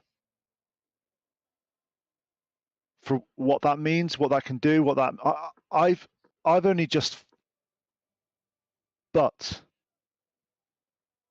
one thing that I know for sure, the fragment is growing stronger. Your innocent joy is feeding it. It's becoming more powerful, more detectable. I dread to think what happenstance has brought this item here now in what's happening. And if the Sahaugin get hold of it, I don't know what they'll do. So Al, just whatever you do, don't let go of this lure. Do not let anyone take it from you. You might be thinking that I'm not. I want you to, you are the wielder of this lure. It's obviously chosen you for a reason. Why? I've asked myself that many a times why. Give me an insight check, please. Oh, less good. 12. Yeah, for that, you see that he's trying in his infinite way to say, he just doesn't understand why it's picked you and not someone else. You're just like this. And he's like, I don't, look, if this has something to do with what's happening, you need to learn how to control it, how to use it, how to find out it. I don't know. I have that information. I've been sending out to get some journals and stuff, but it's not something that's common. But honestly, if that's what I think it is, you have something that could either save us or assist in this, moving this forwards.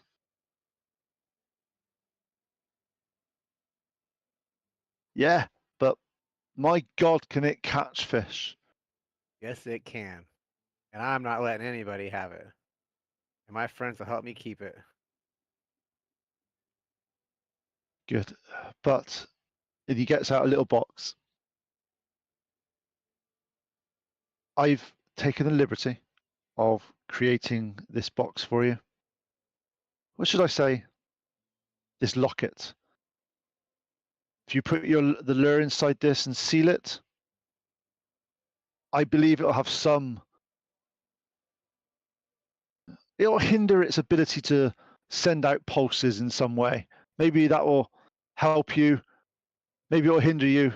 Your choice to use it or not. Obviously, I can't, but I was just, if you're going to be in the water for any period of time, you don't really want this attracting the wrong attention.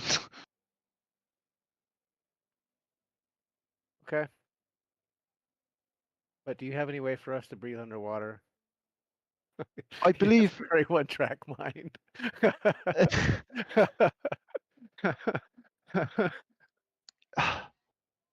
Can this help with that?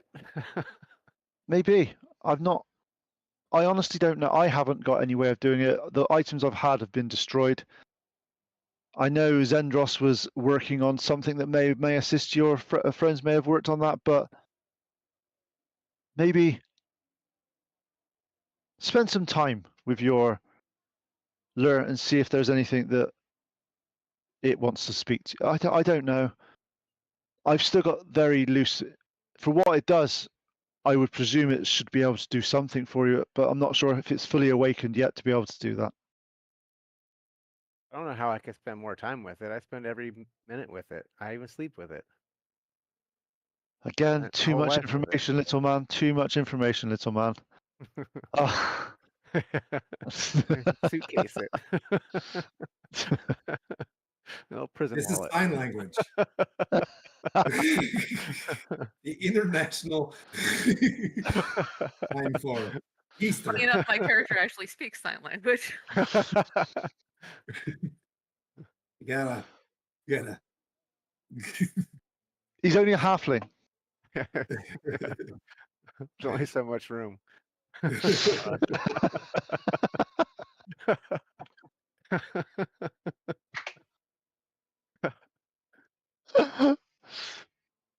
As I get ready to leave, I'm going to say, so are you saying that you think my lure might be part of the reason that those fish creatures came here?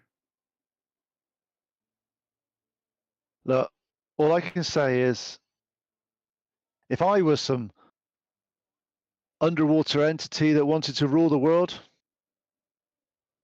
and there happened to be a water primordial, part of a water primordial somewhere near, look, you know what they say about just that's got to be joined in some way. That's not something that is just, it just happens. The cosmos and the fate, call it what you will, that's what's got you here. And I do hope that this is what I wanted to talk to you for the past couple of days, but you've been avoiding me. I do You hope are that kinda this. creepy. I get that, but then look at you. You got small and got hairy I'm not feet. creepy. I'm not creepy. I'm just little. A little creepy. Yeah. Have you seen Chucky? No. Look, I just hope this. I needed to tell you this, and it's the first opportunity I've got. So thank you for seeking me out. Do I have your blessing to see if I can find any more information out on this, or would you prefer that I didn't? You can find out stuff. You just can't have it. Oh, to be honest, you see a pure. From a research perspective, I would love to get my hands on something like that. But as he looks around and he looks out around Saltmarsh, I don't want that anywhere near me, if it is anything that's causing this.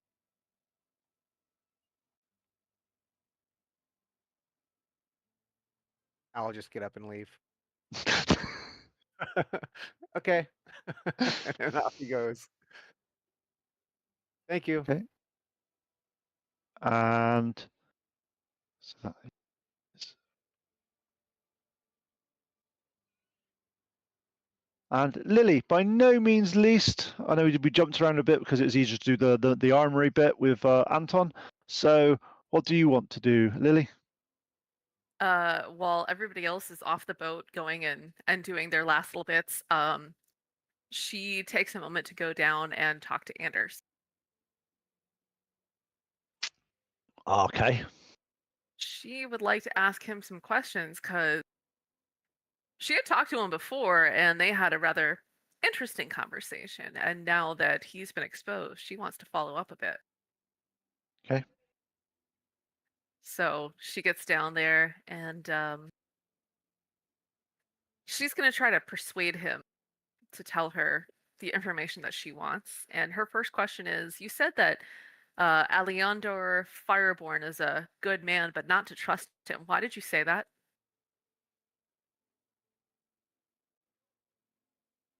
He's a Lord's Alliance man. They're out for look. There's many things I've told you that you may now feel that are inaccurate or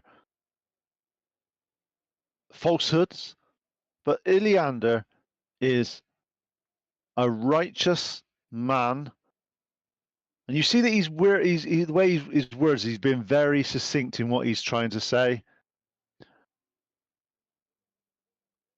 I'm gonna He's roll out. for Insight. insight, yeah. 21. Okay. As you are doing this, he is being as honest as he's being honest, and he doesn't trust Iliander in the slightest. because he feels that all the alliance people here need to leave, need to go, and that is because they're bringing order, they're bringing formality, they're bringing procedures that are be harder to circumvent if he was in charge and if they were here. But he believes that they are here just for their own good rather than the good of Saltmarsh. So there is part of this that he thought that him ruling would be better than the Lord's Alliance ruling. Okay. Have you But been he's a selling good- slaves to the Ancient One? I knew that it was happening, but I was not met part of it. That is the truth. Who was selling them? Scarron.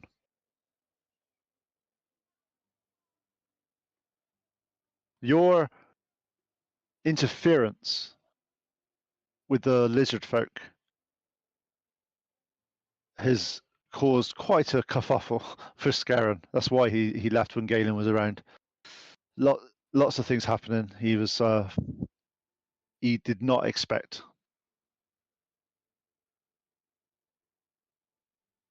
Okay. Now, Lily, The please. lizard spoke with a X. Got it now. Lily, can we come to some understanding? No, Please get me off no, this. we Please get. cannot. You asked me to look out for you. You asked Well, me to bring you yes. information.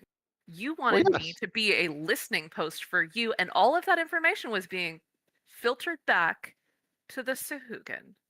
You are the worst of the worst, and if you think that I'm going to let you off this ship, if you think that I am going to tell my friends to trust you and throw you off anywhere near Saltmarsh, please, by all means, test that theory at your leisure, which is a really polite way of saying fuck around and find out, you piece of shit. He's like, I thought we had an understanding, but Oh, I see- understand you very clearly now.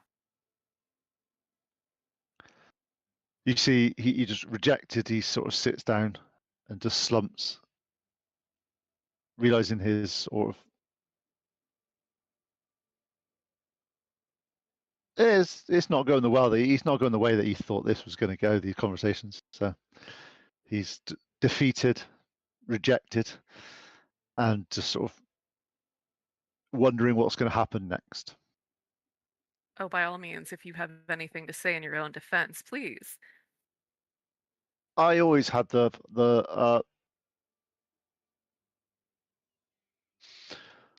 you won't believe me, but I always had Saltmarsh's best interests in heart. You're right Right behind his on at own. least one thing. I don't believe you. And then she just goes back upstairs and leaves him in the dark. Okay, so back on boat. You all come back from your boat from your various things. Anton, over to you. Okay. Oh, we're on the boat. Okay. Maybe I collected a few things. I got I grabbed some more, water lily flowers and stuff like that. I grabbed some baguettes on the way home, a couple, rolls and stuff, and then some jerky as well, and picked up a couple some baked some bogey not pogey baked some what is it called ballyhoo for our dear friend who's gonna go out to sea, and a new hat. And I show up in tow with the stuff, and I say, I get on the boat and I go ding ding ding ding ding in my head, dudes. If everybody just a couple little bits of attention, if I could, I know you're sleepy poos or and I just want to see if I can, when they come up and say hi to everybody, and I'll be like, look, I got you some shiny stuff. Look, I got the plate mails came in from Captain Zendros. And I give the flowers to Rebecca, and I say, I hope you're feeling a little better. Just maybe the armor will feel good. And I'll give some jerky to Bove, and I'll be like, here's some jerkies for you, and there's some nice plate mail came in as well. And you just put them on and you push a button and you turn into Iron Man. You don't have to, like I did for an entire year's campaign where didn't get to fight in my fucking armor because the DM would attack us at night. That's cool. You just touch a button and you're good to go. That's cool. And then I'll say, oh, hey, Bove, I said, and I got the breads from baguettes from the store. They are from the boulangerie. They have made some fresh bread, so I can have some good smelling foods tonight. And I'll be like, in Albacore, look, I got you a hat to go fishing in out here. It's like it looks like just like mine. And you know, and I got you some ballyhoo to drag out the back of the boat, and you can catch some shit while we're just chilling. You just drag it out the back. I saw it in a deep sea fishing show. And then these swordfishes of the Sword Coast, they eat them up, and then we can eat them. But anyways, I just wanted to bring these gifts to maybe, you know, for us to. Yes, we are super pissed, and we're gonna go after these dudes once we get a single clue of where this is. No clue whatsoever. No matter, we know that they're in the water. That's about it. 3-day swim. We know 3-day swim.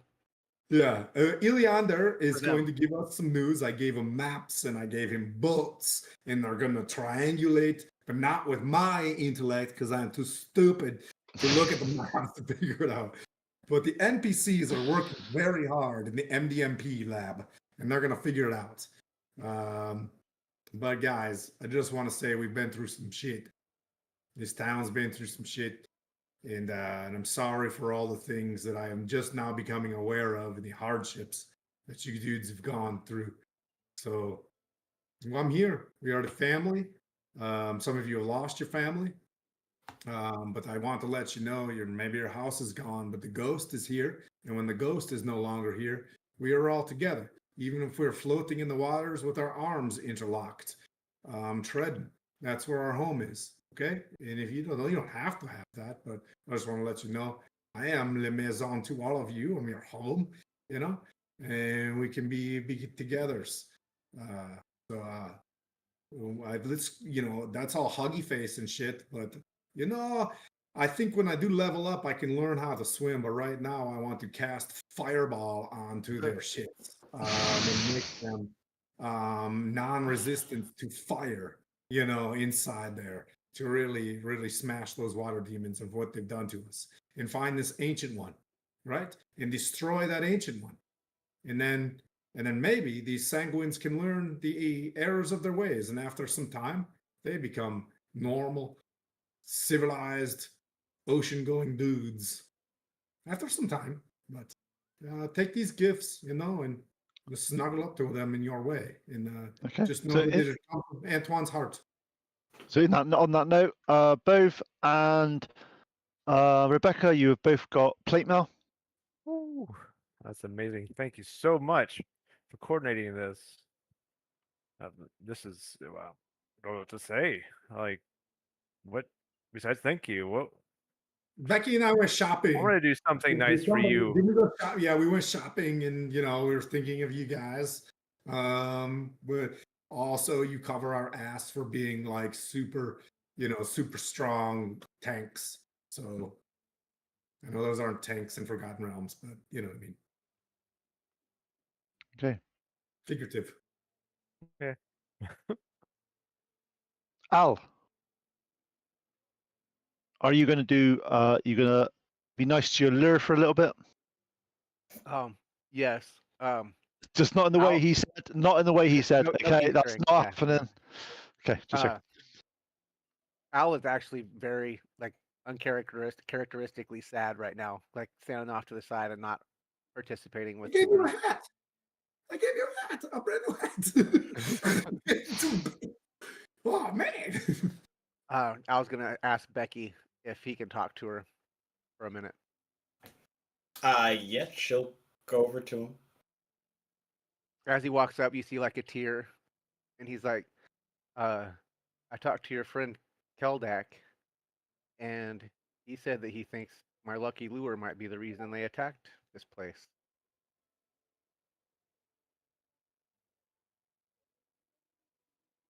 said it's some kind of primordial thingy or something, and it makes all the sea creatures come towards me, and they want its power, and that's the reason they killed all these people.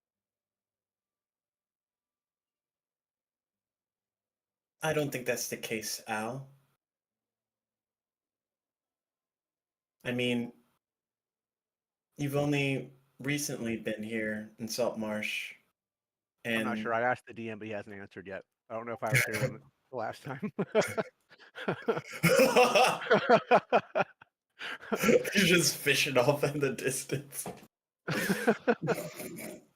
No, you weren't here then. No, but you Okay. you don't know if the lure was. I've had 'Cause the you're lure my quite- whole life. Yeah, but you're not massively ancient, are you? You're a halfling. Yeah, I'm. I think I'm 20 or 18 Yeah, or 16. And the Let me last look. fight was about 30 years ago when these guys had it. So I'm you've 13. Yeah. yeah, So let's see if I'm 13. not Yeah, ancient exactly. at all. So yeah, so you've had it all your life, yes. Okay. I don't think that's the case, Al. And even in some strange way, if the lore is connected to all of this, I think it's at least in good hands now. I've known you for a number of days now, and Number of days. I can assure you, you're one of the few happy things that Saltmarsh has seen as of late. And that's saying something. That creepy But guy said that my lure could either be the thing that saves us all or ends us all, pretty much. I don't want that kind of power. I just want to catch some fish. tell you But he what. said it chose me, so I can't even get rid of it if I wanted to. If anything too overly dangerous comes, Pretty Lady will look out for you.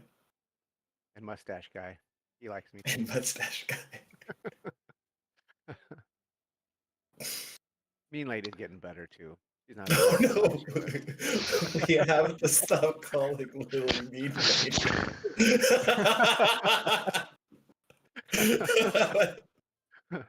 Bread, I heal you. My goodness. What do I have to do to earn your trust, Al?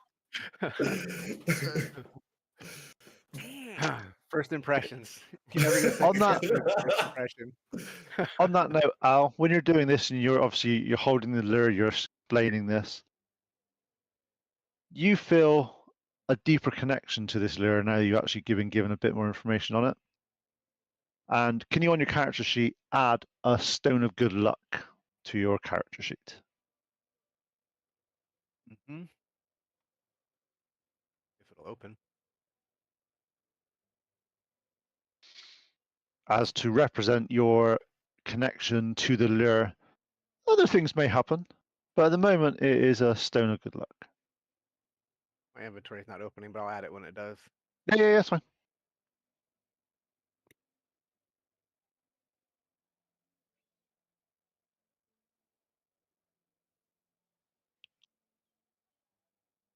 So, is there anything else you wish to do today?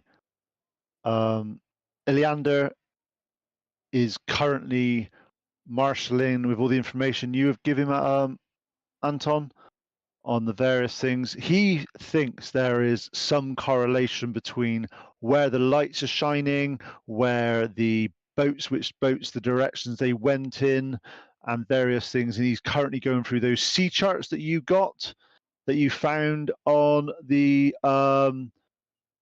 Intelligence. the intelligence, and they're currently working through with the admirals and the various people that are around doing Hey, we sextant got stuff. admirals. Yeah, you've got these are admirals of boats. They like to do their stuff. They like to actually go sailing. This is like old-fashioned admirals. These aren't ones that just sit in a boat. These are actual people that want to do stuff. he reckons that by end of play tomorrow, we should be able to get some information out of this to find out what it is. It's taken a long time to sort this out. But without the clues from the boats, this knowledge, and it would have been impossible to piece together. Thank Hannah and Johnny Two Quills. They're very, very useful. Tristan. If it wasn't for you getting this assistant together in the first place, this wouldn't have even happened, Anton. Stop putting down your contributions. Like any good officer, you need to take credit when credit's due. Or when your men do something. Oh my goodness. Yes, that's what we learned in Officer 101. This feels like E4 Mafia, FGO Mafia 8 going on. Okay. Everybody back to their corners. In the middle is Key virtue and success. And I say this in a way that it sounds reasonable on what happened in a military situation. Right, and okay.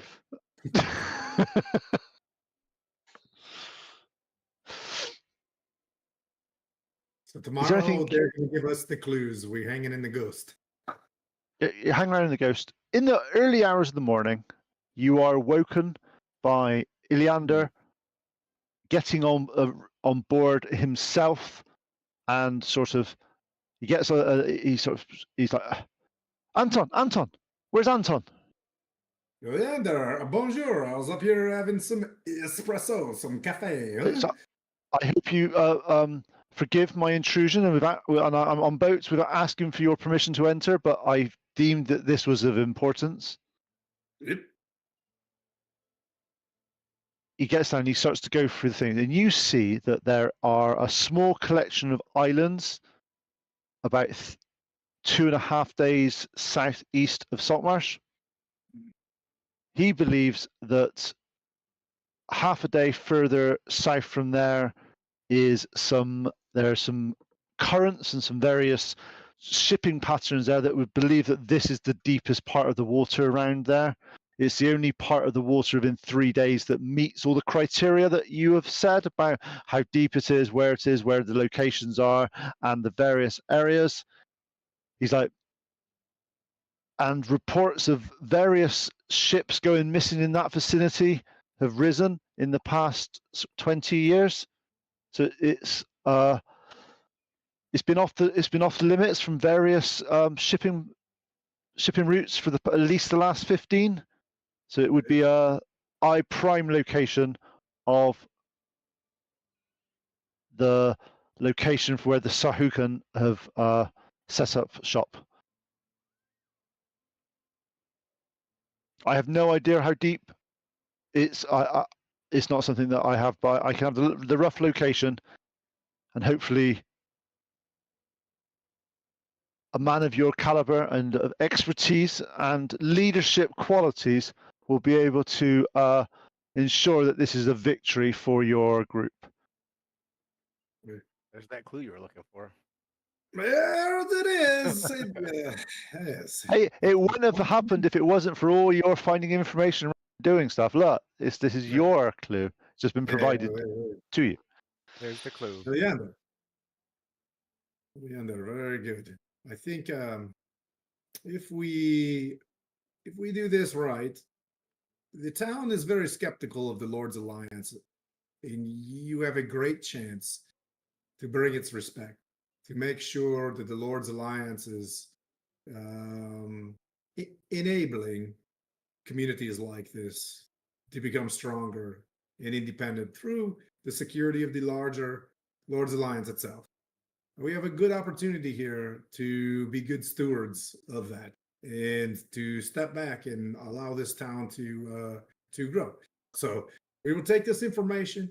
We will go on behalf of the Lord's Alliance as the Warm Blood Clutch, but we are all members of the Saltmarsh. You need to make that clear. We are family members of the Saltmarsh as we go, and Saltmarsh takes care of itself by, with, and through the Lord's Alliance. So thank you so much for all you've done. I will go pass this information to my friends here. If you could help me kit out the boat for a 10 days worth of a voyage, I'd appreciate that. Of course.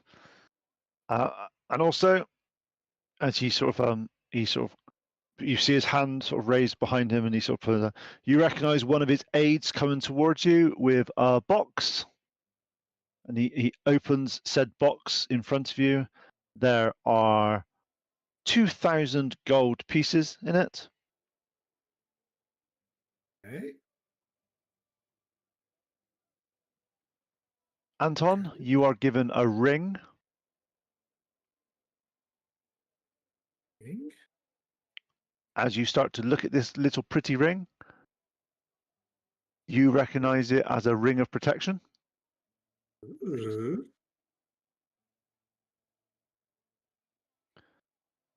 And Lily, you are given a staff. As you start to look at this, you recognize, you instantly recognize this staff as a staff of healing. Ooh, nice.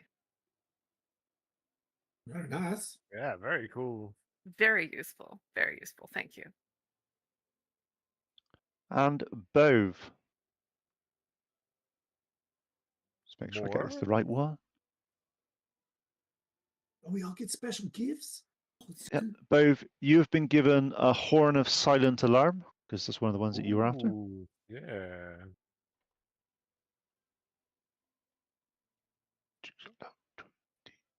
And Rebecca.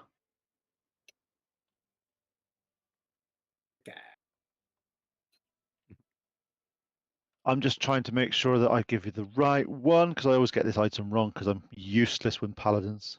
Holy Ask your friend there. I'm useless with paladins. I give them shit stuff all the time, and they just never. But I like the armor of Ooh, I hope he gets- Dawn. I hope he gets a shield with an elf ear on it. Yeah, yeah. Thank you for thanks for reminding me of that. You get a cool.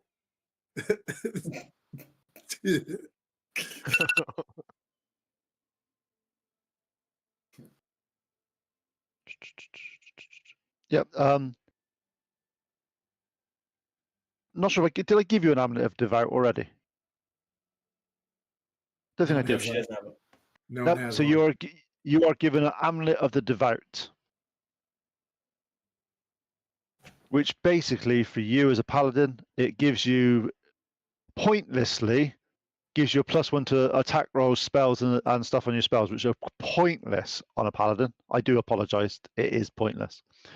However, one thing it does give you is it gives you an extra use of your channel divinity. Okay? So the rest of it, the sucky part, just ignore because it's completely pointless. And why they've put that on a paladin item, I have no effing idea. I bought my last campaign because of that. Yeah, but the extra channel divinity is amazing for you.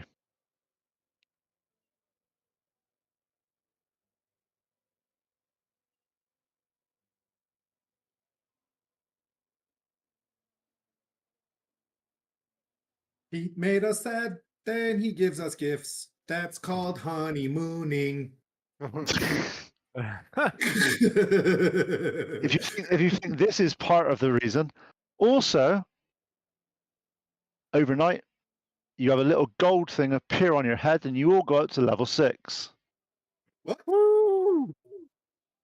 Ooh, Oh, while survi- we're Final Fantasy music, go. yeah, the victory Guess music. what I just learned how to do, guys? I learned how to water breathe. When I take the beads. You don't have to take the spell now. You don't have to. It's your choice. It's just so tough. We could talk offline, but it was so tough because fireball and counterspell are like, that's plate mail for the, you know what I mean? Like that's not all we ever wanted.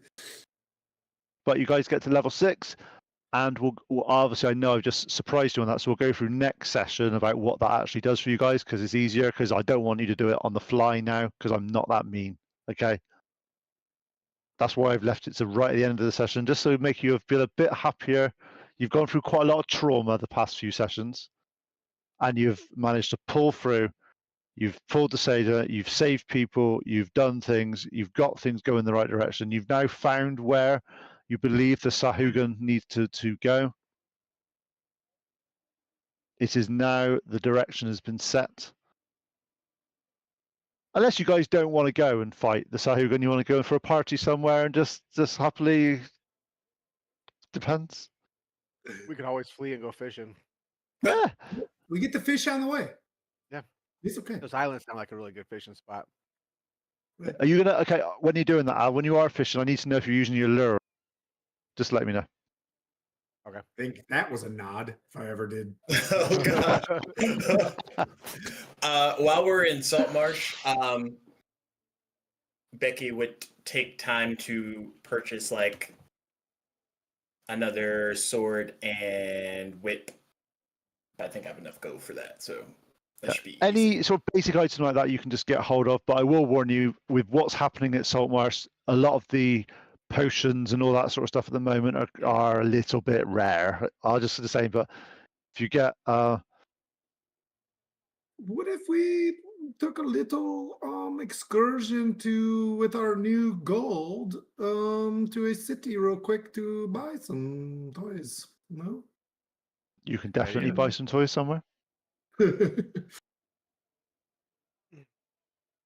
Al would definitely also want to talk to Antoine and tell him what Keldak said. He thinks of You could do that now if you want. We got plenty of time. What So, did Keldak say to you, young man? he so at the said that moment, question: are you doing this? Obviously, you did it to Rebecca. You explained. So you're Yeah, doing 'cause this he one-on-one was to worried each of that he them. was the reason that Becky's parents were killed. So he wanted to talk to Okay. her first. And then he wants to talk to Antoine because he's the magic guy, magic Okay. mustache guy. Hey, Magic you like a new hat? I got you one. Do you, keep the sun out of your eyes, friend. It's a nice hat, but I'm a little bit scared about my lucky lure. Keldak said that it was very powerful and that it might be the reason that all these people were killed. And now I don't want to be close to the land because it might be bringing those fish things and making other people suffer. Oh. You He did gave me not this know. box that. and said that it'll Yeah. help But you power. did not know. You did The not box? know that this. Oop, I was asking what the box he gave you. This box? Yeah, this box. And it goes to the lure in there and it blocks the power of it. A lure. what?